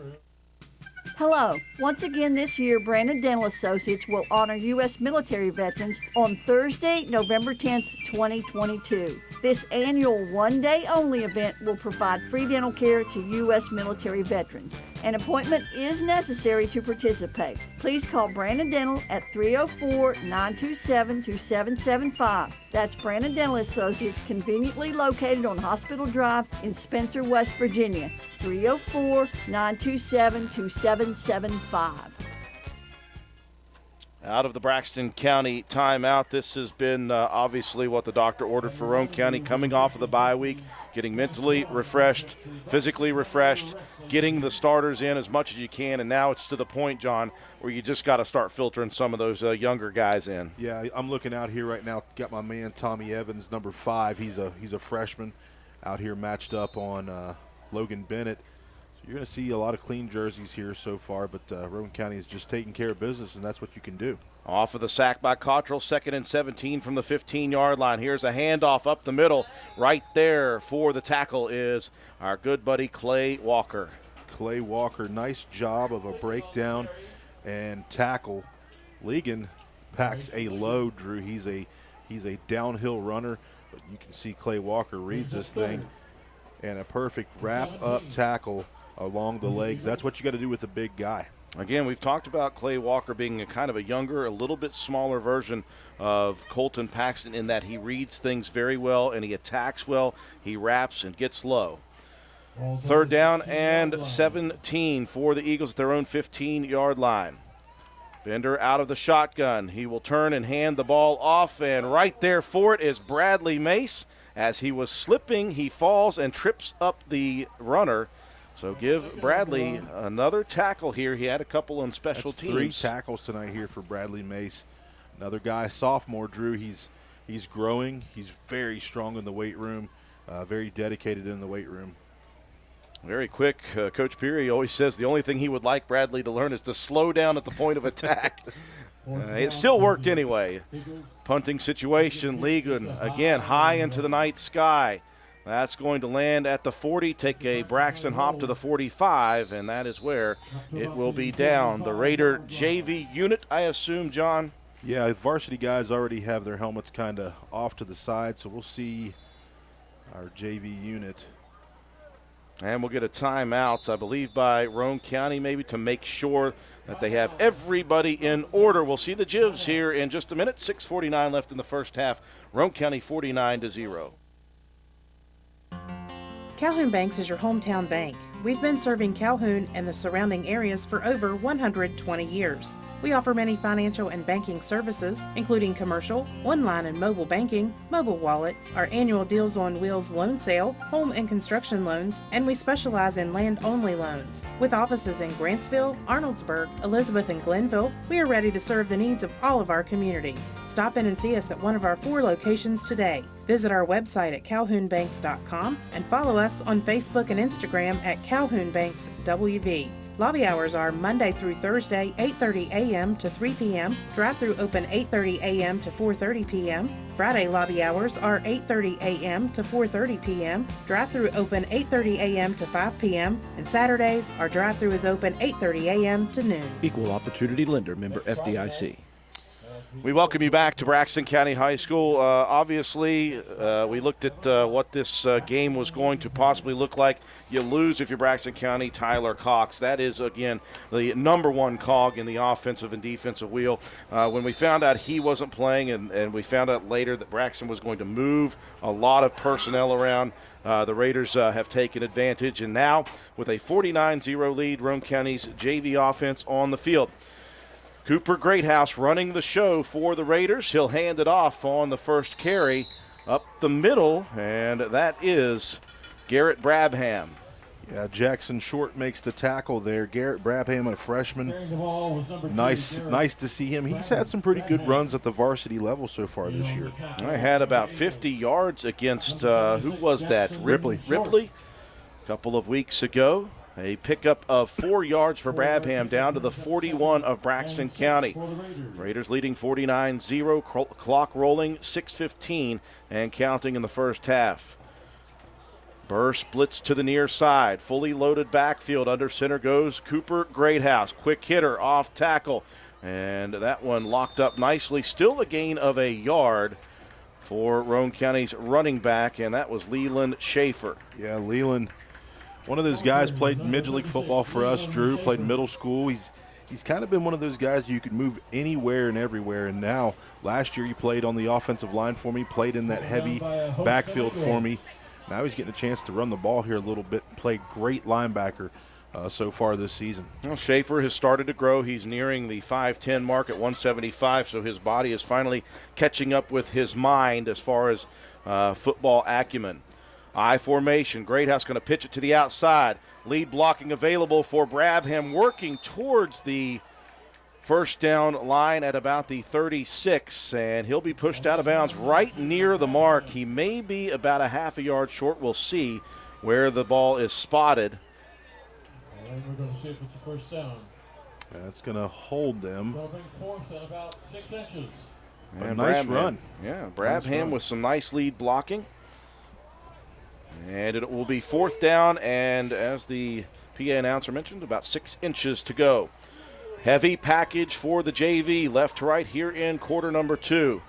Roane County leading 49-0. Quick hitter, off tackle, bouncing it out is Clay Walker, and he will pick up the necessary first down yardage. Clay Walker, just one of those guys that gets it, Drew. He loves to run, or loves to make himself better at the game. He studies, and you made a great comparison to Colton Paxton. Absolutely that same mold. Walker carries it across the 35 down to the 32-yard line, a pickup of about 4 first and 10 for the Roane County JV offense. They'll work heavy package once again. Cooper Greathouse goes under center. This time the handoff Brabham, bouncing it to the outside, won't get away from the outstretched arms of the defender. Logan Bennett, you can tell by the way that he hit and wrapped there, Drew. Logan Bennett, a very good wrestler. He's a senior here this year. He's been fun to watch over the years. A loss of a yard on the play, actually a loss of 2. We'll bring up second down and 12. The ball resting at the 34 of Braxton County. The clock now starting to move quickly as the Raider JV working on the run game. They lead 49-0. Heavy package veering to the right. Third man through. That's Brabham again, and he is locked up at the line of scrimmage. The big boy, number 76, Jackson Short. Bit of discrepancy in size between 6'2", 270 Jackson Short and 5'5", 135 freshman Garrett Brabham. Yeah, Garrett, we've had many conversations this year. Third down now, about 13. Clock rolling under 4 minutes to 3:40 and counting, and Roane County's JV unit facing a 3rd and 13 from the 35 of Braxton County. See what Coach Rick Cottrell of the JV calls. I bet she's going to call a reverse right here. Single receiver split to the far side.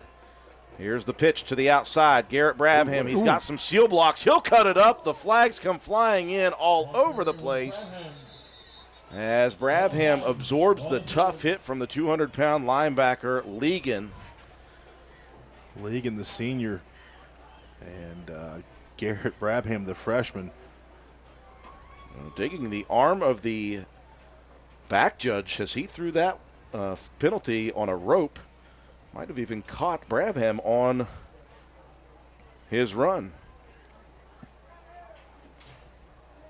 Bet you could throw that flag over that mountain there. Well, Uncle Rico.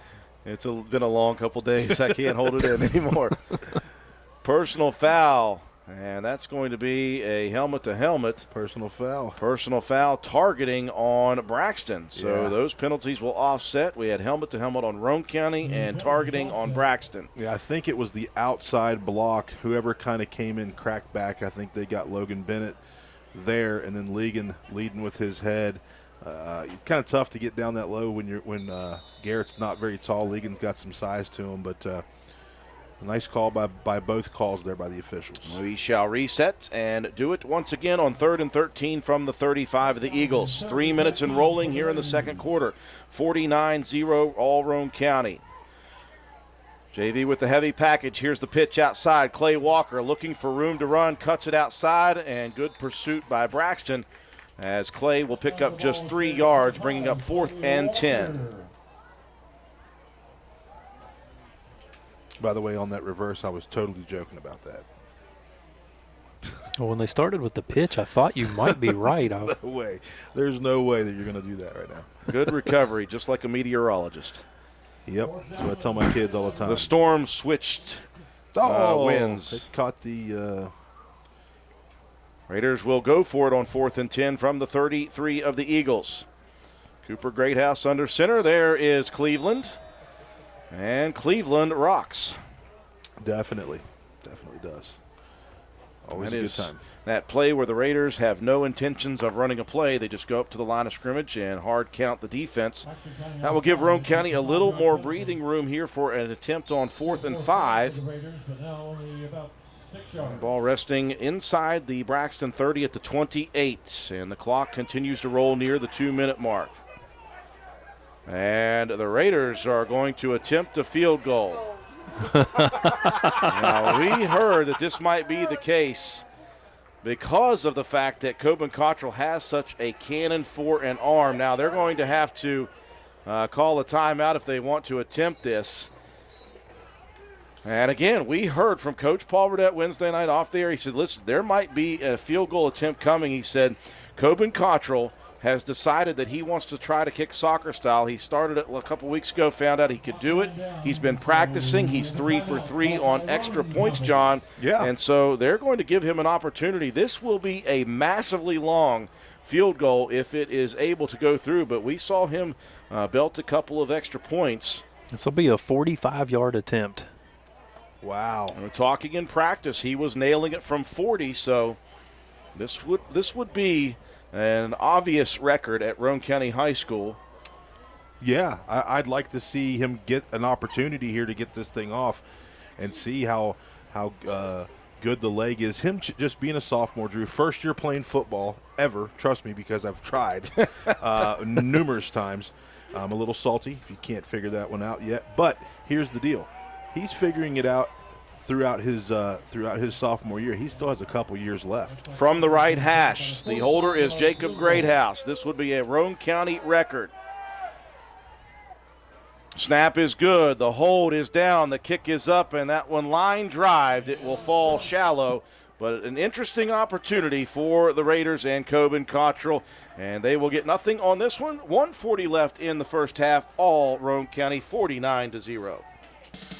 Carpenter's General Store in Spencer has been saving you money and giving you the best selection in Roane County since 1996. We have an amazing selection of domestic, import, and craft beers, ciders, and wines at the absolute lowest prices anywhere. And if we don't have it, we'll get it for you.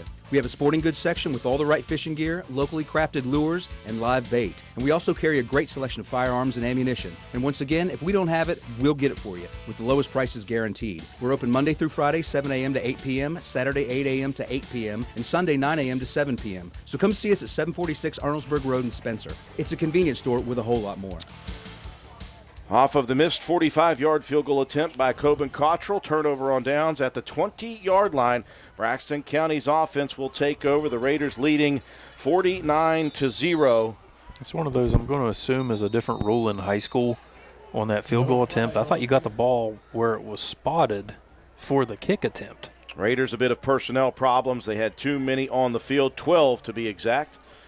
And they will give Braxton 5 yards to begin this possession. Roane County's JV unit fully formed, and they have been on the field since the 9-minute mark, where the Raiders, as Matt White mentioned, had struck 4 times in a matter of 2 minutes to begin that second quarter. Bender going to look to throw, dumps it out to the edge. Great coverage on the outside, and that was tremendous effort by Garrett Brabham. Yeah, nice job, Garrett Brabham. See that? That wrap looked like a double leg takedown to me. I don't know. Just a good read here. Watch, he plants his foot and just attacks the waist. Good job. Justin Bishop, a big guy. That limited the damage to just a 2-yard gain. A 2nd and 3, ball resting at the 28 of the Eagles. We're nearing the minute mark of the first half. Receivers everywhere. Ace formation is what Roane County calls it. Bender, 5-step drop. He's got pressure. Just barely eludes Logan White. He is running for his life to the edge. He'll pick up the first down yardage, and that will move the chains with 49 seconds left. Logan White was right there. He was there breathing down the neck, man. This JV defensive front right now really showing up tonight. White looking to get himself a sack lunch. The Raiders have been doing quite well at that here in the first half of play. Chains move. First down and 10 from the 35 of the Eagles. 49-0 all Roane County. Pair of receivers to both sides. Shotgun formation. 5 steps for Bender. He'll launch one to the outside. That one in and out of the hands of the target because of the tremendous defensive play by Cooper Greathouse. Yeah, Cooper Greathouse. Great coverage here. You're going to watch. He's just going to man up here. Don't think they're going to cross anything. He's going to kind of come under.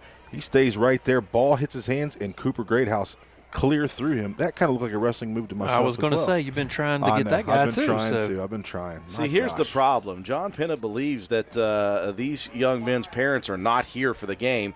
They don't hear a word you're saying, buddy. Oh, they go back and listen. Trust me. Yeah, trust me. 2nd down and 10. Snap back, dropped and picked up. Bender now trying to run for his life. He'll recover himself and dumps it out again. Logan White was there, and he's kind of an imposing force. He is a tall young man, and when he's bearing down on someone, makes it a little difficult for them. Logan White comes in at 6'3", 180 pounds. Yeah, Logan White, just a sophomore. This is his 2nd year of playing football as well, Drew. So last year was kind of that learning year. He's putting some things together right now. You put a little bit of weight on this guy. He's just a sophomore along there with Tyson Freeland. 3rd down, 10 yards, 35 seconds left in the half, 49-0 Roane County. There's some numbers for you. Bender turns, hands it off to Ligon. Ligon attacked by Clay Walker. Walker absorbs and twists and gets another drop on the tackle. Yeah, that's going to be Clay's 2nd tackle. Raider JV looks as if they have held 4th down and 7 on the 3-yard carry by Ligon out to the 38-yard line. Ligon back in punt formation. The Raiders will send no one back. Actually, are they going to switch and go for it? Actually, they won't do anything as the clock rolls, and that will end the first half of play. A great first half for the Raiders. A lot of JV action in the second quarter. We'll see a bunch more of that as we get set for the second half. When we return, we'll recap the first half, give you some statistics. We'll check scores around the state in all 3 classes. Spencer Cash Saver is excited to announce that we are now accepting EBT payments through our online grocery site. Go to shop.spencercashsaver.com, schedule a convenient pickup time, fill your cart, then let us do the shopping for you. Give us a call when you arrive, and we'll bring your order right out to your vehicle. The $4.95 pickup fee is waived on orders over $100.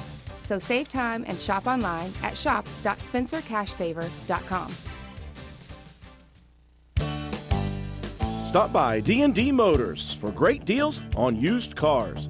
We have an incredibly diverse and continuously growing inventory to choose from, with many makes and models at price points that anyone can afford. D&D Service Department also offers oil changes, tire rotations, and other maintenance on your new purchase. Call D&D for your next service appointment. D&D Motors, located at 276 East Main Street in Spencer. Stop in and see Dan or Donna for your super deal today.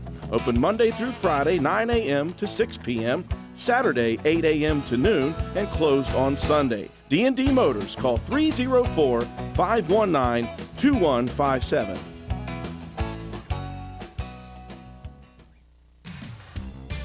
DW Excavating, LLC, located in Spencer, West Virginia, is a locally owned and operated business proudly serving Roane and the surrounding counties. DW Excavating has all the equipment to meet your dirt work needs, including dozers, skid steers, excavators, and a dump truck. We specialize in driveway and road construction, culvert repair and installation, property clearing, utility line installation and repair, and much, much more. Call us at 304-532-2968 or find us on Facebook at DW Excavating LLC. Don't delay, call us today to schedule your next project. DW Excavating LLC is a proud sponsor of Roane County Raider football. Go Raiders! Need homeowner coverage, replacement cost on your home, or your contents? Homeowner policies are written at many different levels of coverage. Let us help you. Diane Williams Insurance at 217 Church Street has been providing folks with their needs for over 60 years. Give us a call or stop by Church Street next to the courthouse. Diane Williams Insurance. Call 304-927-5656. Home, auto, farm, mobile home, commercial buildings, motorcycles, campers, we can do it all. Call us at Diane Williams, 304-927-5656, or email us at dianewilliams@suddenlinkmail.com. Open Monday through Friday, 8:30 to 4:30. This is Gabby Bowen, Chronic Care Manager at Roane County Family Healthcare. Have you ever been told by a doctor, nurse, or other healthcare professional that you have high blood pressure, also known as hypertension? Uncontrolled high blood pressure raises the risk for heart disease and stroke, which are leading causes of death in the United States. Fortunately, high blood pressure is treatable and preventable. Here at Roane County Family Healthcare, we have developed a program for our patients that incorporates one-on-one consultations, individualized care plans, education, monthly calls, and more. By participating in our services, you also receive your own free blood pressure monitor. Yes, a free monitor, so that you can closely monitor your progress. So are you ready to take the step towards healthier goals? Give me a call at 304-927-8139. My office hours are Monday through Friday, 8 a.m. to 4:30 p.m. Let me help you manage your hypertension. Roane County Family Healthcare, healthcare for the entire family. Visit the Garden Fresh Market in downtown Spencer. We stock fresh produce arriving daily. Let us create meat and cheese trays or veggie and fruit trays for your next event. Our kitchen is open daily, eat in or carry out, Monday through Saturday, serving breakfast, lunch, and dinner with daily specials available. We also sell fresh flower arrangements at Taylor's Floral. The Garden Fresh Market. Give us a call at 304-927-5109 or stop in and see us at 229 Ripley Road in downtown Spencer. And let's go Raiders! Demand a machine that's built to mow the distance. Mow like you mean business with the Gravely ZT HD. The aggressive stance adds stability and a smoother ride. The plush, high-back seat ensures all-day riding comfort. And the Hydro Gear transmission delivers increased torque and control. Bring it home and cut like a pro.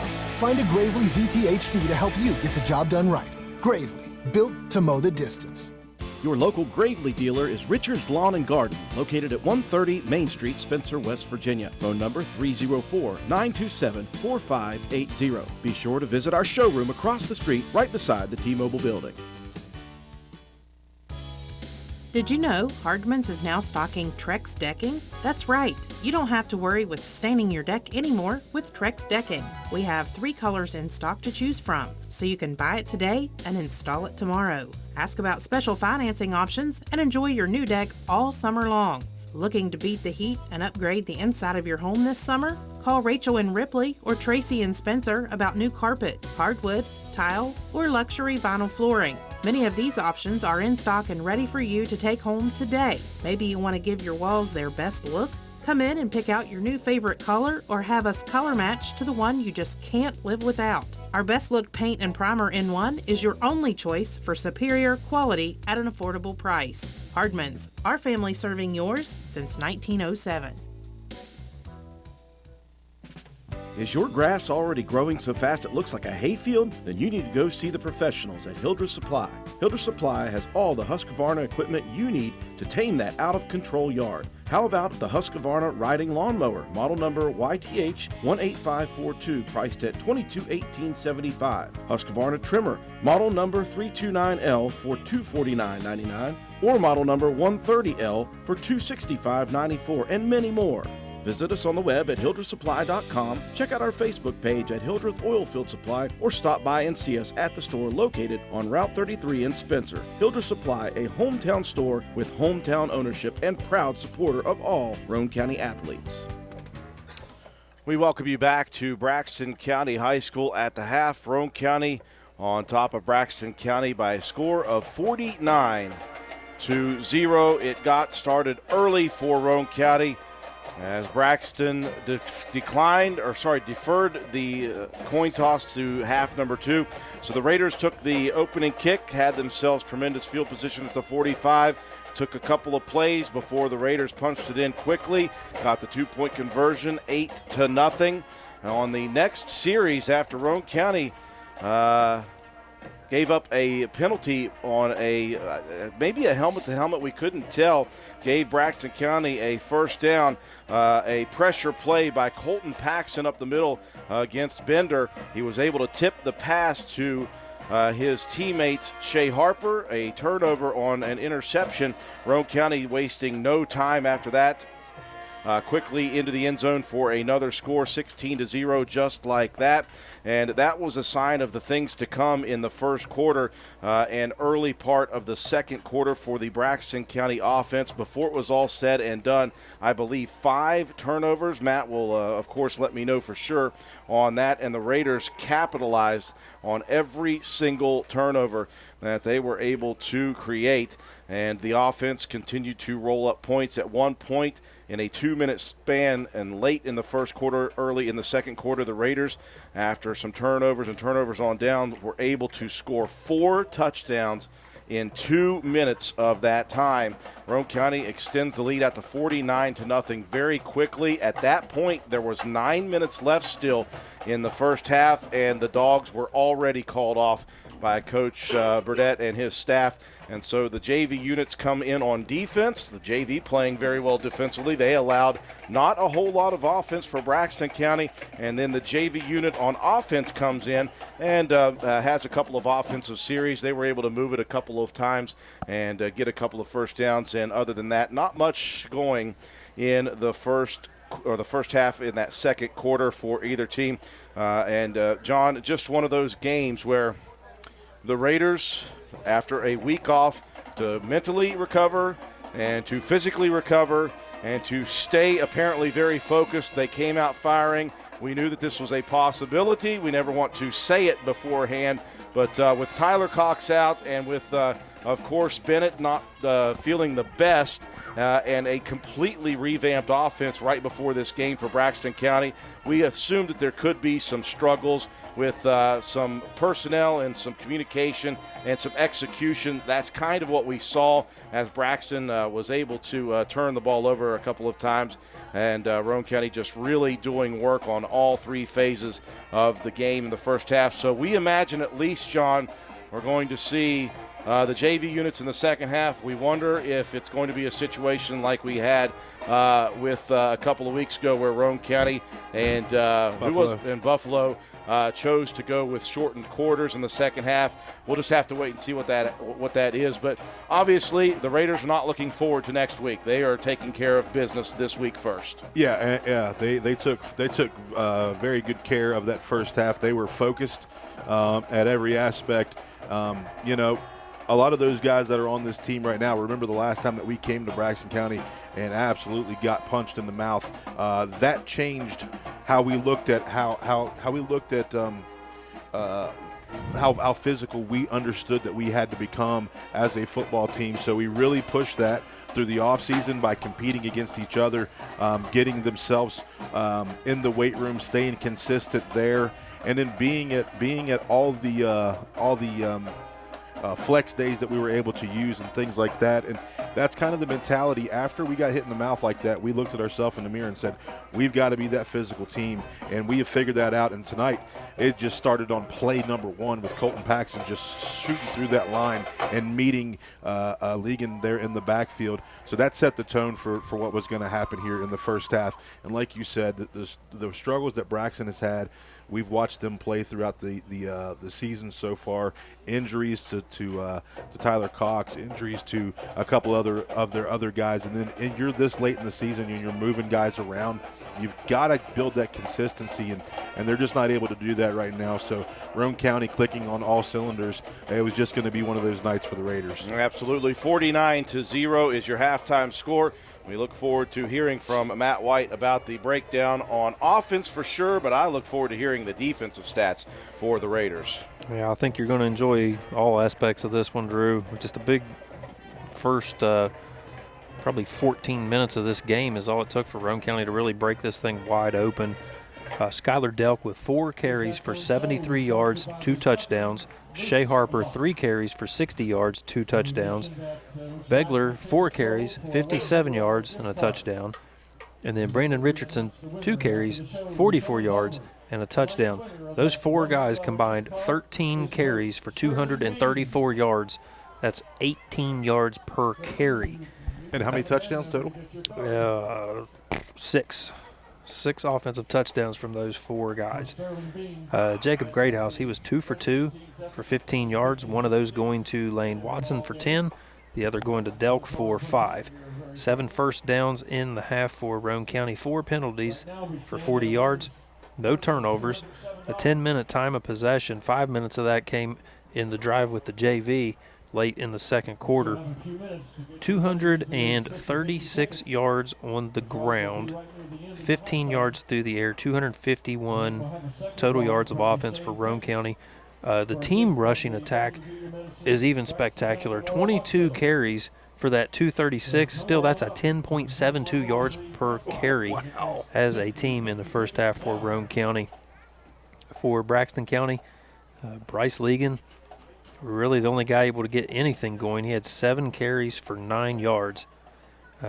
Passing, Hayden Bender was 1 of 8 for 2. That completion going to Justin Bishop. 3 first downs in the half for Braxton County.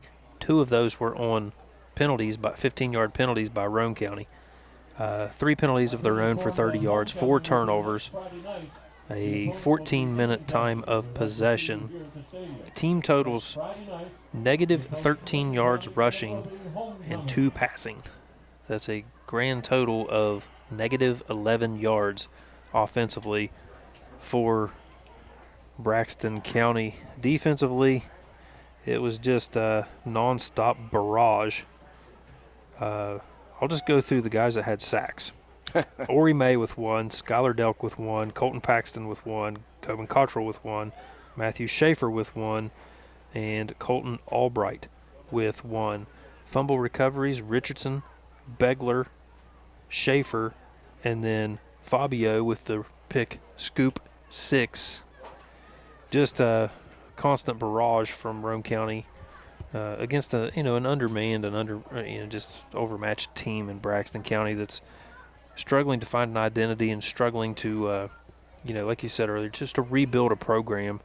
And you've got to appreciate what Coach DeAndre has been doing and the way that he coaches these guys. But you got to get more numbers, you got to get more bodies, and just get more time together playing football. But Roane County just add everything up, and you've got a big lead, 49-0 here at the half. And that is your score at the half as both teams in the halftime locker room. Beautiful weather night here for high school football. And as we think about that, we'll take a breather for our sponsors. When we come back, we will check scores around the state of interest in all 3 classes. There are some very interesting games happening here across the state of West Virginia and some very interesting scores already coming through for us. 49-0 at the half here, though, in Braxton County. Shall we take an inventory of what's happening or just move on? This is Lisa Simmons from Honest Fred's Flooring, and we decided early on that the more you look backwards, the harder it is to move forward. So as for Advice 101, Honest Fred style, put one foot in front of the other, and if it's not on Honest Fred's Flooring, why bother? Stop in and see us at 373 East Main Street in Spencer, or check us out on the web. HonestFreds.com. Looking for an affordable new Ford? Look no further than Jack Garrett Ford, where affordable Fords are a foregone conclusion. Check out the new EcoSport 4-wheel drive Titaniums, Explorer XLT 4-wheel drive, F-150 Lariat 4x4 with 3.5 EcoBoost, all at affordable prices while they last at Jack Garrett Ford. And of course, quality affordable late model used vehicles. Hurry, Jack Garrett Ford, Ripley Road, Spencer. Hey, are you serious? I like a good laugh. I bet you do too. Which is why I say, if all those insurance companies want to spend $1 gazillion on funny TV ads, go right ahead, as long as it's not my money that's paying for it. Here's how you get seriously good auto, home, business, or life insurance. Go to Erie Insurance. With Erie, a great price is just the start. You get unbelievable service, independent agents you can really trust, and superior products like Erie Rate Lock. You hear that? Rate Lock. Name says it all. For car insurance, it can't be beat. But hey, don't just take it from me. See for yourself why more than 90% of Erie customers stay with them year after year after year. Seriously. Your Erie Insurance agent in Spencer is the Kirby Insurance Agency. Get a quote at 927-2544.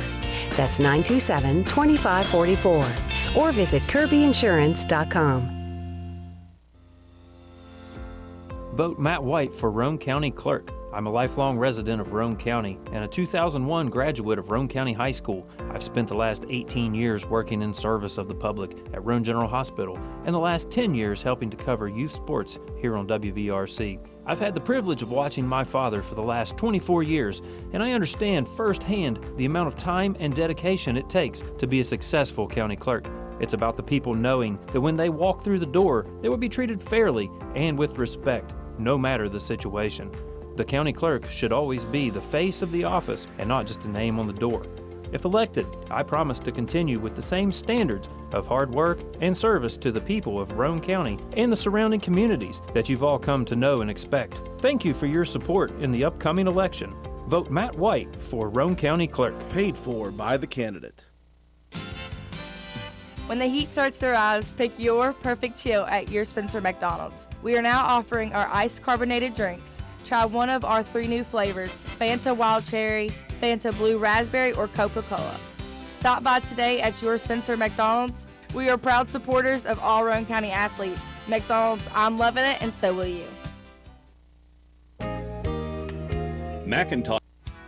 McIntosh Hardware Furniture and Appliances has been servicing Spencer and the surrounding area for over 50 years. McIntosh carries the finest selection of products to bring you the best value for your purchases. We are a full-line furniture, appliance, bedding, and hardware retailer.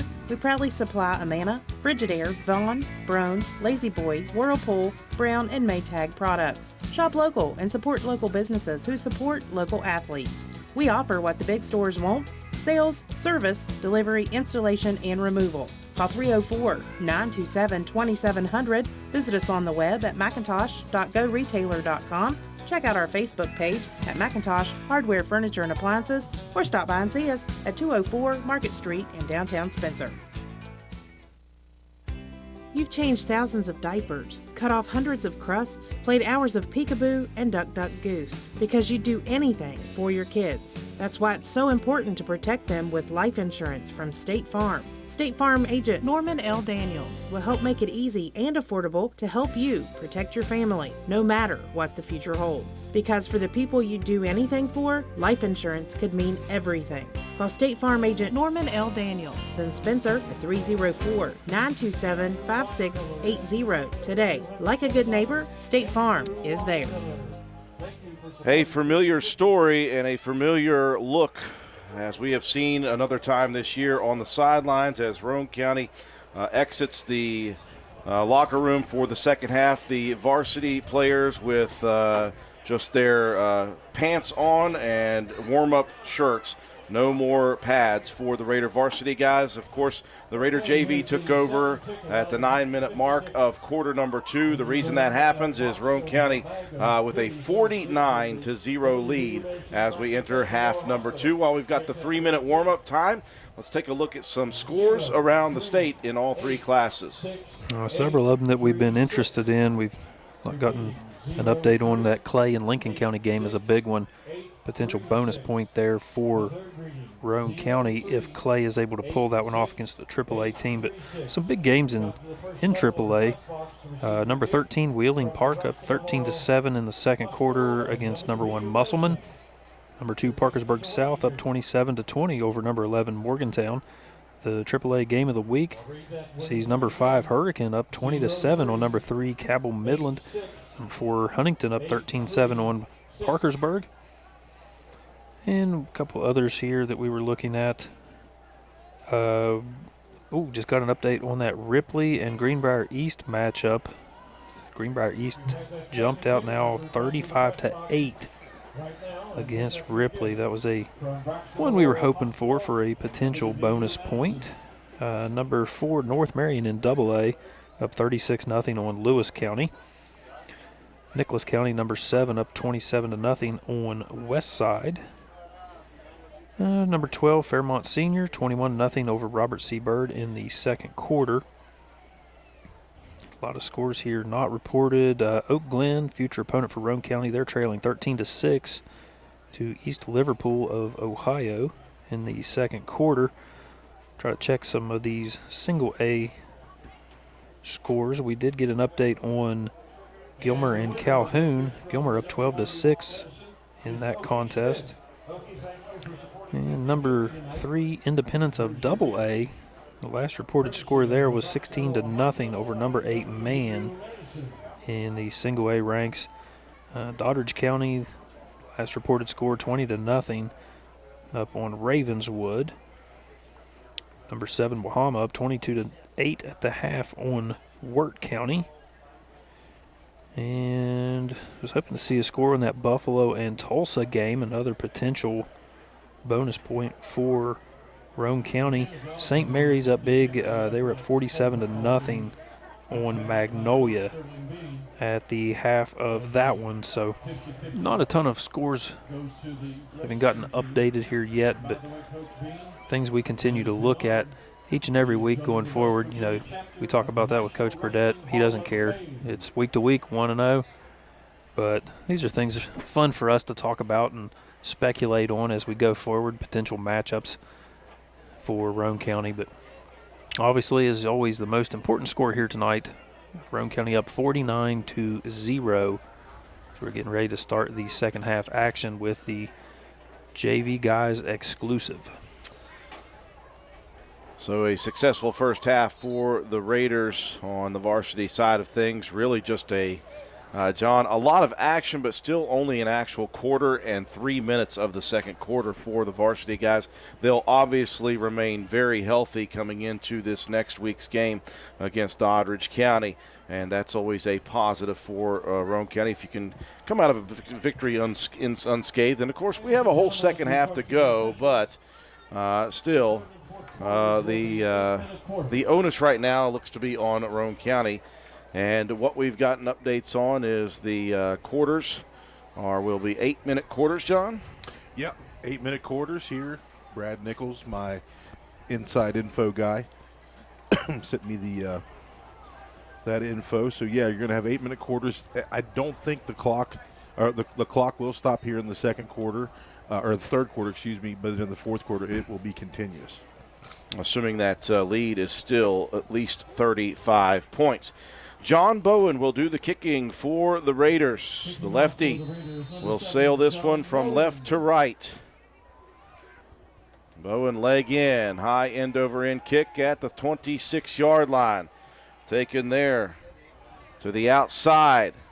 And Aiden Burr on the kick coverage team making a nice grab on Elijah Markham, the freshman, as Markham going more east and west than north and south. A pickup of just about 6 or 7 on the kick return for the second half. You already know that was good kick coverage that time by my man Aiden Burr.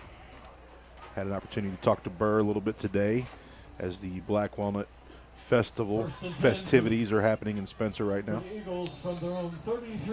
First and 10 for Braxton County. Ball resting at the Eagle 33 on the far side hash. They will stick with the spread formation. Receivers to both sides. Bender out of the shotgun. He'll turn and hand off. Immediately gobbled up by Freebird.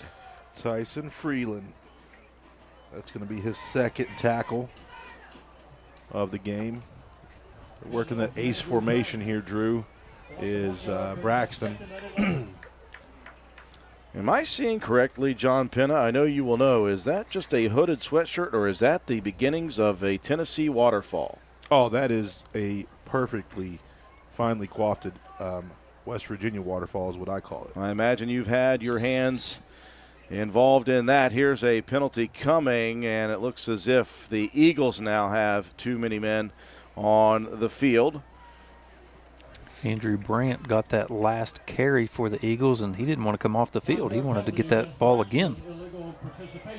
Again, low numbers this year for Braxton County, so when you look at Roane County, they're able to sub an entire crew out, and Braxton County will have to go with what they can have here. Here's Bender, 5-step drop over the middle, and that one into the hands and out of the hands of Garrett Brabham, who plays for the different team. Yeah, Brabham, good coverage there that time.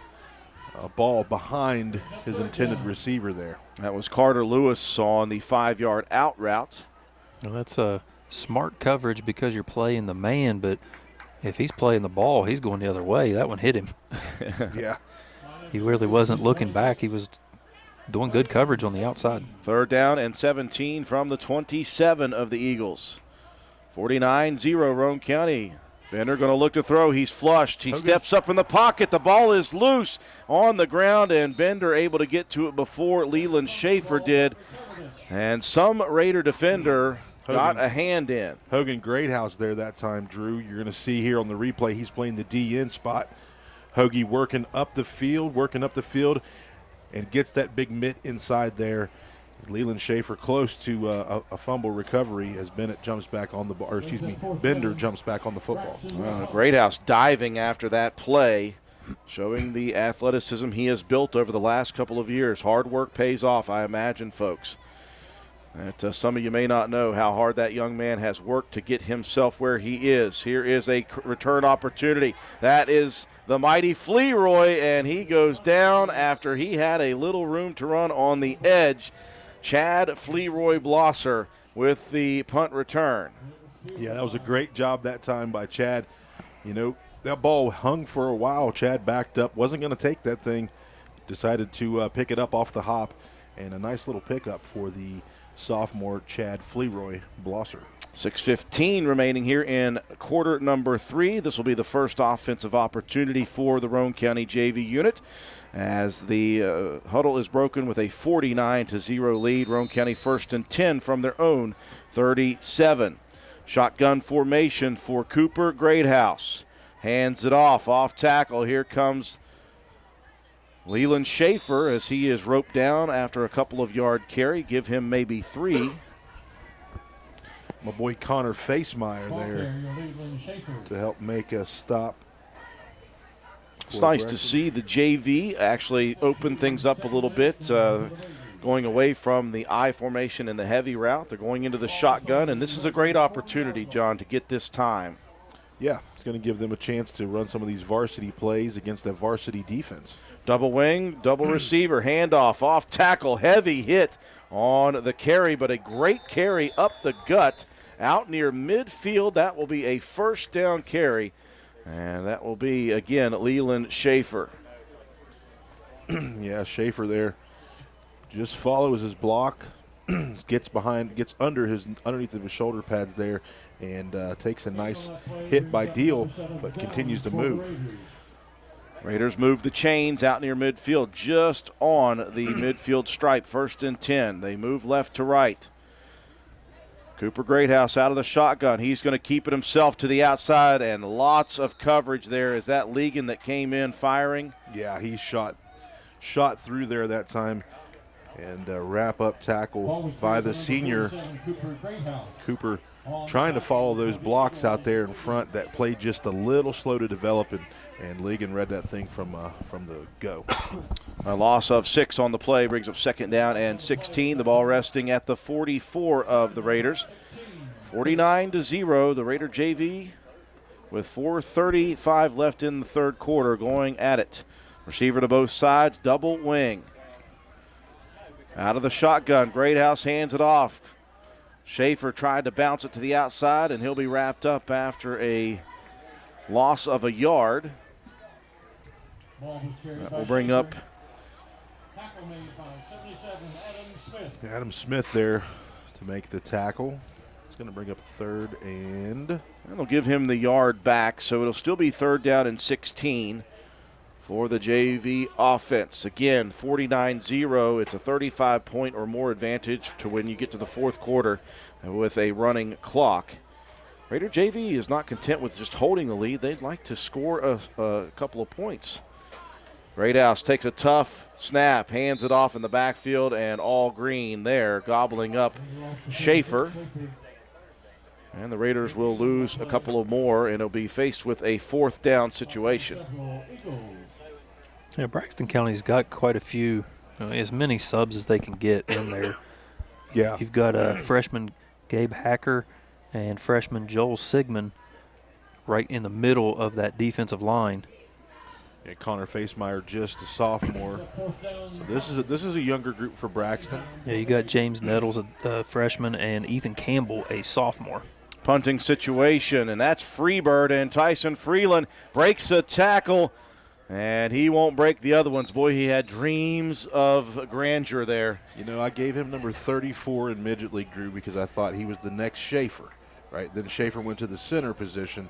So, Freebird, I still have faith in you, buddy. I think you're going to get Ian's in one of these days. Yeah, let me just say, if that young man continues to grow the right way, you put him in a situation on 1st and goal, I would be careful if I were a defender. Yeah, that's Toby Copen about that, baby. So the Raiders will turn it over on downs. It will be 1st and 10 at the 30 of Roane County for Braxton County, 3:02 in the 3rd quarter. Raiders leading 49-0. Bender from the shotgun will hand it off to Legan. Legan spun down after a quick hitter for about 4 or 5 yards. Down goes a side judge as the dew starts to show up here at night, John. If you don't have face mask, Roane County. And that will be personal foul face mask number 4 for the Raiders here tonight. So add 15 to the 5, and the offense for the Eagles in tremendous condition right now. Yeah, good opportunity here to punch one in for an offense that's just trying to figure this out, Drew. They've got guys in all different places. When you look at the skill set that they have on the field, there are a couple of seniors, but the rest are freshmen and sophomores. Mm-hmm. Here's a handoff miscalculated, picked up by Bender to the outside. He goes. And Aiden Burr fighting off a block in the back, still able to corral the tackle. How about you, Aiden Burr? That's 3 tackles here in the game for Aiden Burr, and that didn't need to happen because Bender had the edge there. So the flag will come in and push Braxton back. I defer to our camera person, Katie Nutter. Should I say it now? Always. Yakety yak, don't block in the back. Now, those of you at home, we're going to start that at some point, maybe this year, maybe next year. We will continue each pregame to receive a challenge to filter some sort of nonsense phrase into our broadcast. And we were having so much fun with it, we decided we're going to try to make it into something really, really cool. And we may do a giveaway for it. Handoff to Legan. He'll bounce it to the outside. Legan looking for room to run. He does get it, and he will beat the defenders to the corner of the end zone. And Braxton County, with 2:23 left in the 3rd quarter, will finally break through. Yeah, they punched one in there, Drew. Legan just had an opportunity to get himself to the outside. Hogan Greathouse did a great job of trying to get there. Legan just has those wheels and some good blocking down the field by Braxton as they punched their first touchdown in here. It appears as if the Eagles will look for an extra point attempt. And I believe they'll run Garavaglia back onto the field. What's his first name? Matthias. There we go.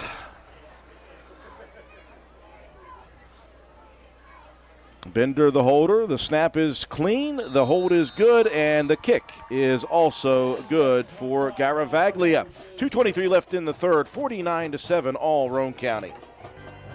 NV Graphics has proudly been serving Roane and surrounding counties since 2013. We are located on Williams Drive in downtown Spencer, West Virginia. We offer screen printing, embroidery, custom apparel, team uniforms, signs, banners, trophies, and awards. Does your school, team, or league need help with fundraiser ideas? Then give us a call, 304-927-6466. That's our specialty. NV Graphics, open 9 a.m. to 5 p.m. Monday through Friday. Closed for lunch daily from noon to 1. Supporting local small businesses help directly support your kids in the community. Give NV Graphics an opportunity to earn your business. Thank you. First score for Braxton County, Matt White, comes at the 2:23 mark in quarter number 3. After the short field, Braxton goes 3 plays, 30 yards, 39 seconds off the clock. Bryce Legan with a 17-yard touchdown run. The extra point kick was good from Matthias Garavaglia. 49-7 now. Roane County on top. 2:23 left here in the third quarter. After the JV offense was unable to mount a drive. And again, in the first half of that second quarter, John, the JV defense was on the field quite a bit, able to hold Braxton County to minimal damage. Though the offense will get another opportunity here. Garavaglia will sail this one off the tee right to left. Approaches high. Deep kick at the 25, back to the 20, back to the 10. Get on it. What are you doing?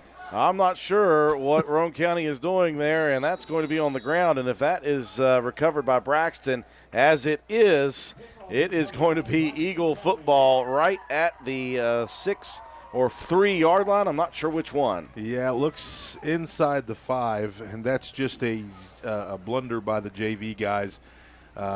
That's going to be something you can coach up as we go on. That's not a punt return situation. That is a kickoff. He was going to get on that ball. Somebody to down it, but that happens. So in a game like this, that's okay. That's a teaching moment, but I guarantee you that there will be talked about in the film study on Monday. Obviously, a teachable moment is what we call those things. Officials getting together at the 4 yard line. And guess what we have, John Penna? Yakety yak? We've got a yakety yak. We've got a block in the back.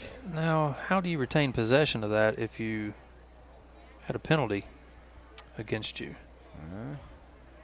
Jeff Tanner told me you cannot possess a ball if you got it by dirty hands. I like the way he mentioned. I wonder if that's actually the way it is written. That's verbatim. not in the book. That's not in the book. But that is the statement by it. Well, that provides the JV defense an opportunity here as they get off of their own end zone line. Still great field position, though, for Braxton County. It will be 1st and 10 at the Roane County 16-yard line. Bender from the shotgun. Snap back, hand off. This is off tackle and a good play flying in from the outside. Bradley Mace. From Bradley Mace. Another tackle from Bradley. Mudbog. He is adding up the statistics here. 5 yards on the carry. And that I was waiting to see was number 31, Stephen Deal, a sophomore. And the clock rolls under 2 minutes remaining in the third. All Roane County 49-7. Bender, the sophomore quarterback, has been in throughout. He's going to look to keep it himself to the outside. Breaks the initial tackle, but I like the job that Logan White did on the edge. He's a defensive end, John. His job, number one, is what? Yeah, contain. Right here we've got offsetting penalties, Drew. You've got a horse collar tackle, and then it was a personal foul, helmet to helmet, or something like that. Now, they just called personal fouls. They didn't really signal what they were for. Well, I saw that after Logan White had contained, there was an extracurricular thing going over with he and the offensive man. And they're only getting one of these. Okay. So it was just a penalty on the Eagles. They're backing up the wrong way. 1:30 and rolling here in the third quarter. Roane County leading 49-7. The JV unit has been on the field since 9 minutes remaining in the first half. And they are getting a lot of fresh time here on this Friday night. Two receivers to both sides. Shotgun once again. Bender stands tall. He'll take 3 steps. He'll look to the near side. Launches it out there way over the head of the target. Step-for-step coverage by You already know, Aiden Burr. Johnny on the spot. Nice job of coverage of that slot receiver. Andy Jetton, Drew, playing defensive end on the far side. Great pressure. Last year I toyed around with using Andy at the DN spot. He's long. Got those long arms, and he's a strong kid, works hard in the weight room, and works hard at home. Trust me, his older brother's a big guy, puts him through some work. Obviously, they needed him in a different capacity defensively this year at the DB position. Now we're going to see another field goal attempt. Garavaglia is going to attempt the 42-yard field goal.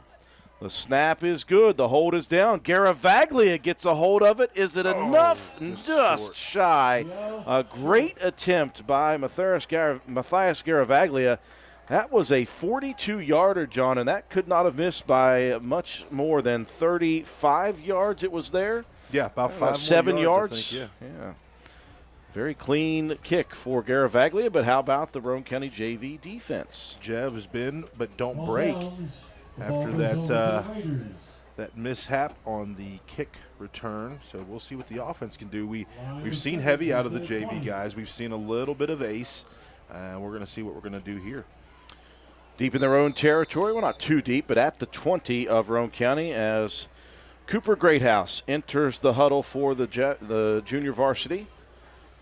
1:04 left in quarter number 3. And the Raiders will go back to the heavy package. Got to get some guys set on the line in the right place.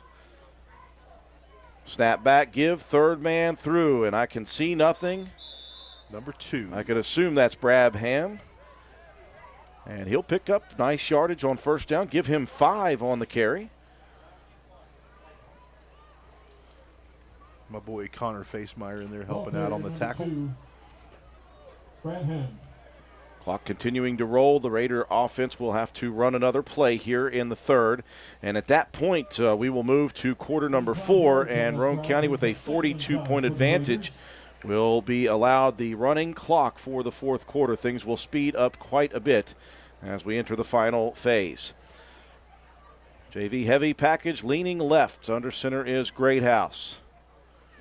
Here is a handoff. That is once again Brabham, and he's not afraid. He'll jump it up in there, and he'll pick up another 2 or 3 yards. It'll be third down and short for the Raider JV team, 49-7, as we enter into the final quarter. You're watching and listening to Roane County High School Raider football on WVRC.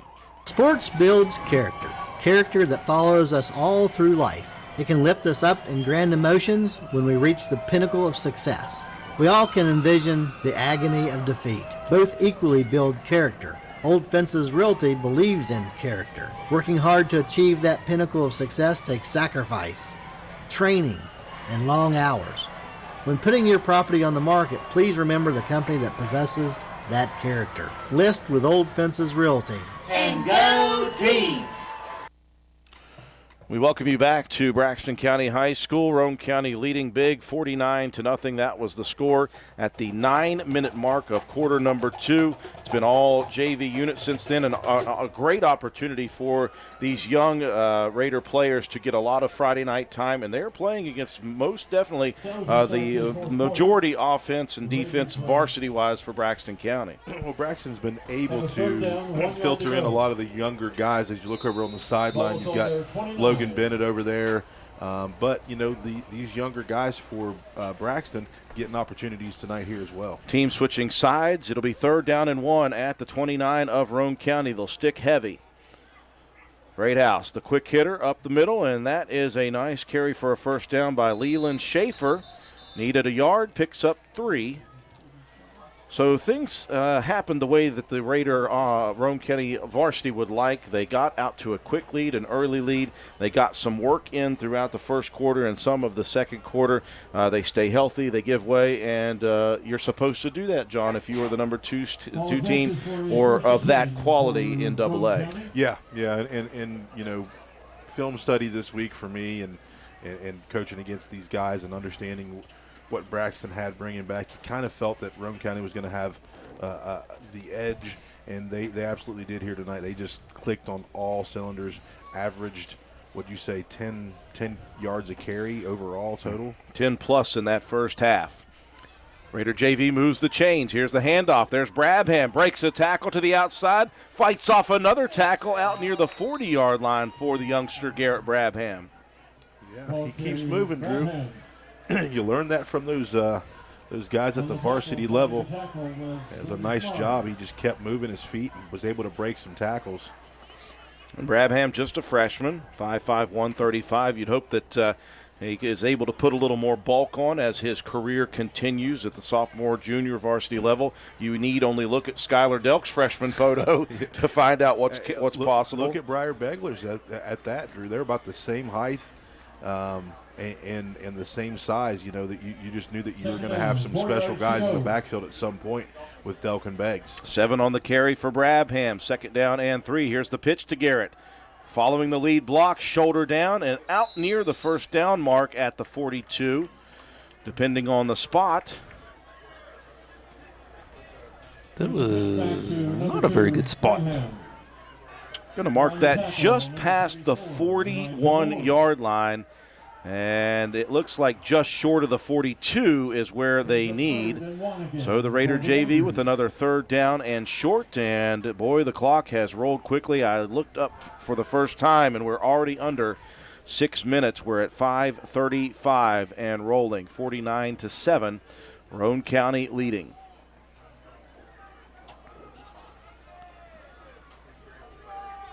Greathouse under center, drops a snap, picks it up quickly, and hands it off. Good patience and good wherewithal by Cooper to get that one into the hands of his running back, and the Raiders will move the chains. Yeah, Leland Schaefer able to get that ball. That was a little bit of a slow play because of the bobbled snap, but Schaefer able to get the ball across and pick up a 1st down for the Jebs. Raiders interchanging some offensive linemen right now, as you saw Hogan Greathouse filter out of the game, as well as Richard Greathouse. No relation. Yeah, and Colton Elliott is the center. And you see some movement along the front line for the Raider JV. 1st and 10 as they move the chains. Here's Brabham again. Boy, that young man runs hard, John. Yeah. Did a great job of just sneaking in there and just trying to get behind his blockers. He had Tyson Freeland leading the way. Nice job. 49-7, Roane County leading, a 5-yard gain for Brabham. And the clock rolling down near the 4-minute mark. About 4 to go for the Raiders.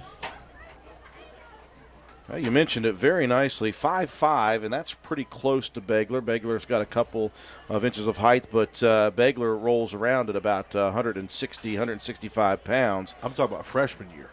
Oh, yeah, freshman year. So if you were able to put that weight on him as Cooper Greathouse, straight up the gut with the QB sneak, yeah, if you're able to put that poundage on him. Yep.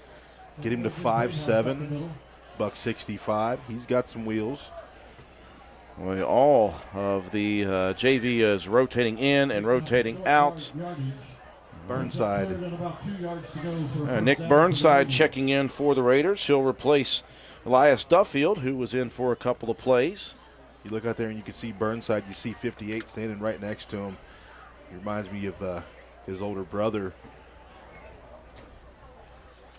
And Nick's older brother, Garrett Burnside, a 2-time All-State first-teamer. Played for Alderson Broadus in college.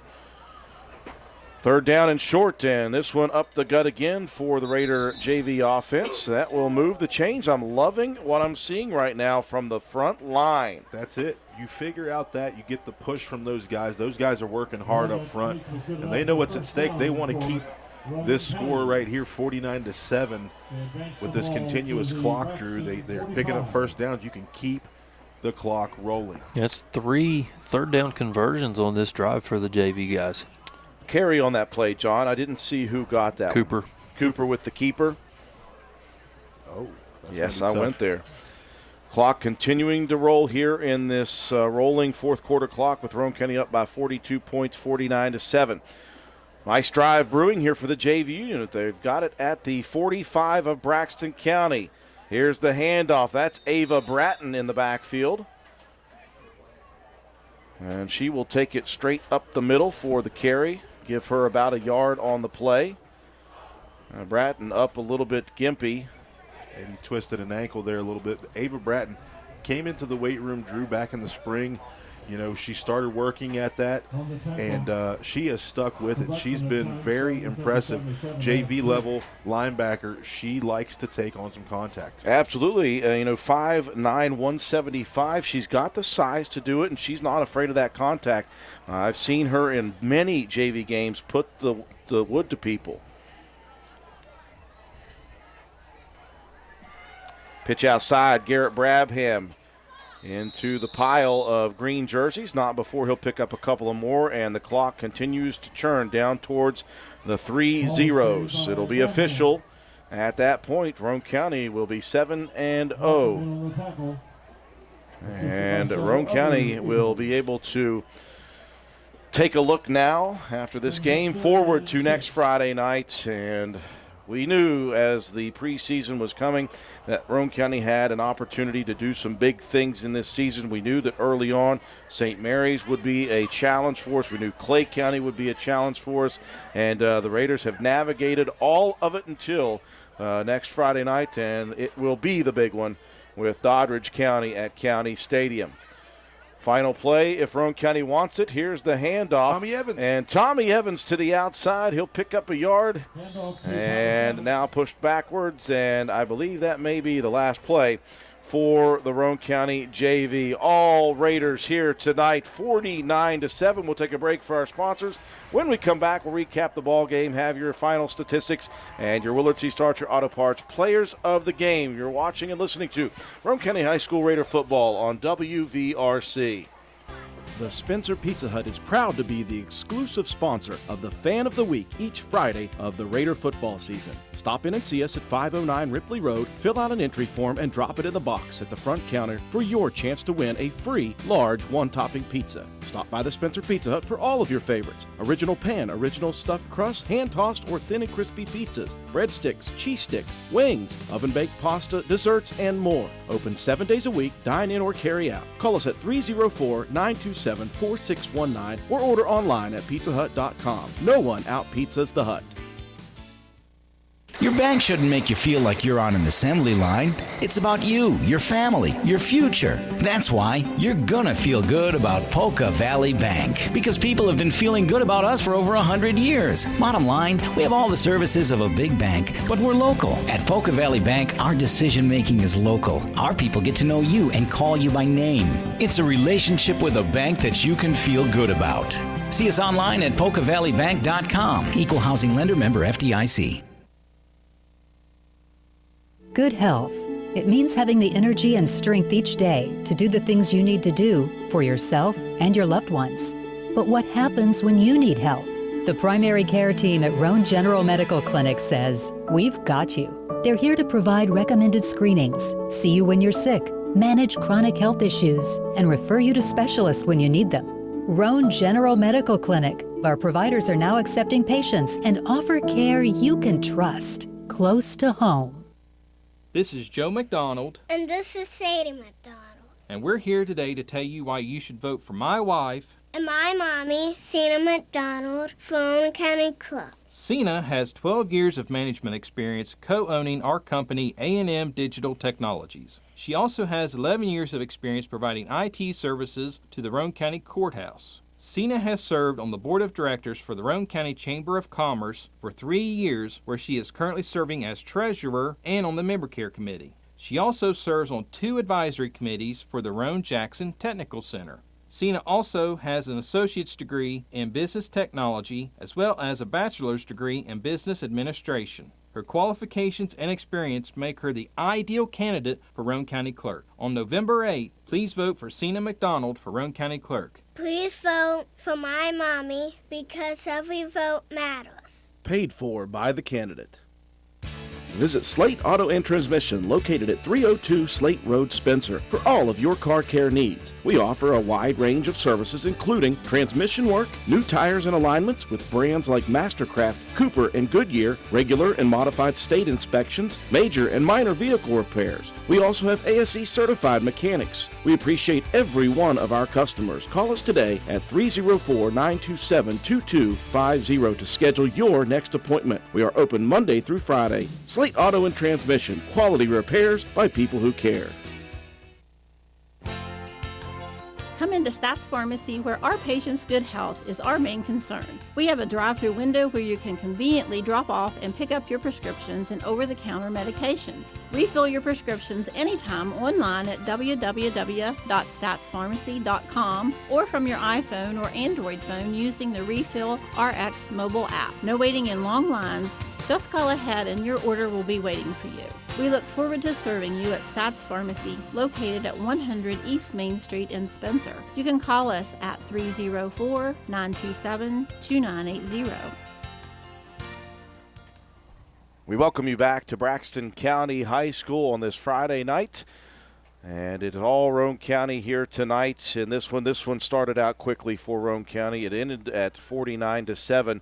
It was 49-0 at the 9-minute mark of quarter number 2.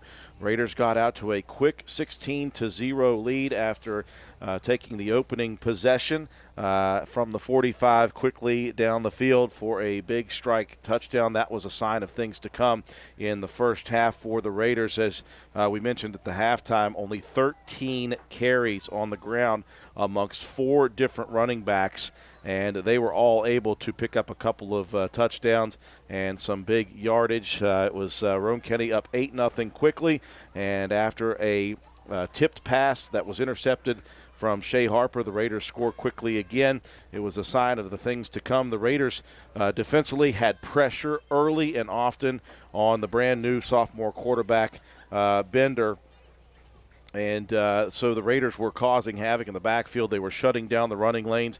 The only thing the Raiders had trouble with was keeping their hands off of face masks in the first half defensively. Other than that, it was just a dominant performance.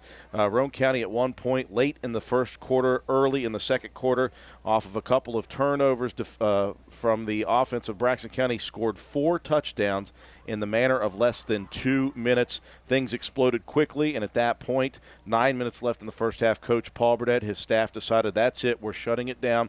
JV filtered in quickly defensively. The JV played very well in that first half, finished defensively. The offense got on the field a couple of series for the JV, and we knew what was to come in the second half. They shortened the quarters to 8 minutes apiece as Roane County took a 49-0 lead into the second half. The JV on defense was very, very good here.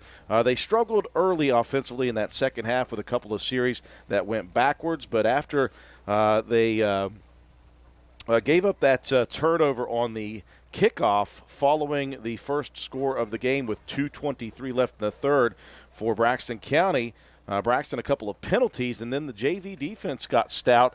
They shut down Braxton County after that, 2 more series. And the offense, the last drive of the game, John, I really enjoyed watching the front line of those young men work. And looked a lot like a younger version of the varsity with that heavy package. Yeah, and that's just what you want to you want those younger guys to buy into, to understand and learn from the older guys. Now Roane County with an opportunity to look ahead to next week, Drew, to that big game against Doddridge. Yeah, they take care of 1-0 this week, and they are now 7-0 on the season as they entered as the number 2 team. We'll see how the points shake out as the games progress here tonight across the state of West Virginia. But the Raiders did their job. They took care of business at Braxton County, and the Raiders for the final 3 games of the regular season will be at the comforts of County Stadium, and that is a big deal for the Raider crew. 49-7, Matt White to break it down for us. Yeah, the varsity guys in that first half putting up some major yardage. Skylar Delk, 4 carries, 73 yards, 2 touchdowns. Shea Harper, 3 carries, 60 yards, 2 touchdowns. Briar Begler, 4 carries, 57 yards, and 1 touchdown. And Brandon Richardson, 2 carries, 44 yards, and a score. Those guys were 13 carries, 234 yards, 18 yards per carry. And in the second half, JV guys, Garrett Brabham with 10 carries, 31 yards, and Leland Schaefer, 7 carries for 15, and Clay Walker with 2 carries for 7 yards. Jacob Greathouse, he was 2 for 2 through the air for 15 yards, one of those to Lane Watson for 10, and the other to Skylar Delk for 5. 11 first downs on the ball game for Roane County, 5 penalties for 55 yards and no turnovers. 277 yards on the ground, 15 through the air. It's 292 yards of total offense for your Raiders in the ball game. Defensively, it was huge. Ori May with a sack, Skylar Delk with a sack, Colton Paxton 4 tackles and 1 sack, Coben Cottrell with a sack, Matthew Schaefer with a sack, and Colton Albright with a sack. Fumble recoveries, Brandon Richardson with 1, Begler with 1, Schaefer with 1, and Christian Fabio Jarvis with the scoop and score from 15 yards out, and Shea Harper with 2 tackles and an interception for Roane County. Bradley Mace, he was in there on 4 tackles, and those were at the varsity level. Yes. He was in there on some kick coverage, and late in the ball game as well, bringing down the big back from Braxton County, Bryce Legan. Legan able to manage on the ball game, 9 carries for 31 yards and a score. Hayden Bender was 1 for 10 through the air for 2 yards. That completion going to Justin Bishop. In the ball game, 3 first downs for Braxton County, 5 penalties for 50 yards, 4 turnovers. They were able to get out of the yardage deficit that they saw in the first half. Varsity guys and JV guys only gave up negative 11 yards in the first half. Did manage 7 on the ground and 2 through the air for the ball game. Did Braxton County a total of 9 yards on the offensive side. Braxton defensively, they were led by Stephen Deal. He had 5 tackles, and Big Jackson Short up the middle with 4, and Logan Bennett with 4 tackles to his credit for the Eagles. Had it all up, and Roane County comes out of Flatwoods with a 49-7 victory over the Braxton County Eagles.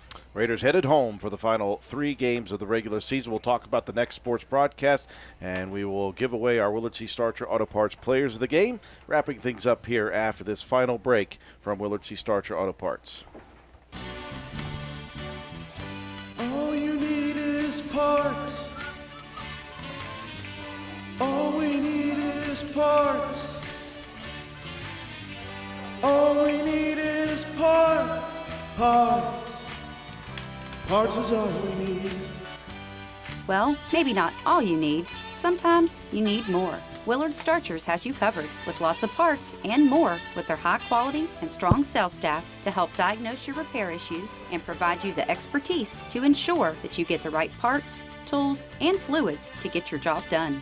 If your car needs fixed and you need some parts, who are you going to call? Willard Starchers. Open 7 days a week. Dial 927-2520. Wrapping things up from Braxton County High School, the Raiders victorious 49-7. They are now 7-0 on the season. And time now for John Pennant to distribute a couple of Willard C. Starcher Auto Parts Players of the Game. The toughest one I've ever had to do. The toughest one that I would ever have to do. Listen, I'm giving it to the entire offense, varsity. You know, it was everything working in every single way that you could. So you couldn't give it to just one person or maybe even 3 people, okay? You had everybody that touched the ball scored touchdowns, basically.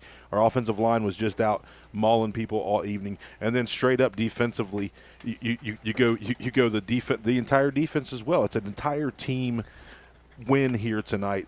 When you put your junior varsity guys in with 9 minutes left to go in the second quarter and they play the rest of the game, it's an entirely team win here tonight. You know, it may be a cop-out, whatever. You do my job.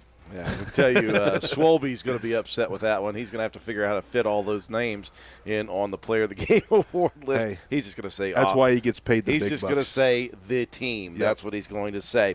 And it was a very dominant team effort here tonight. It's our next sports broadcast. Again, we finally make it back to some semblance of normalcy after a couple of weeks of different reasons not able to do our Wednesday night Raider Review show. We'll be back Wednesday night next week.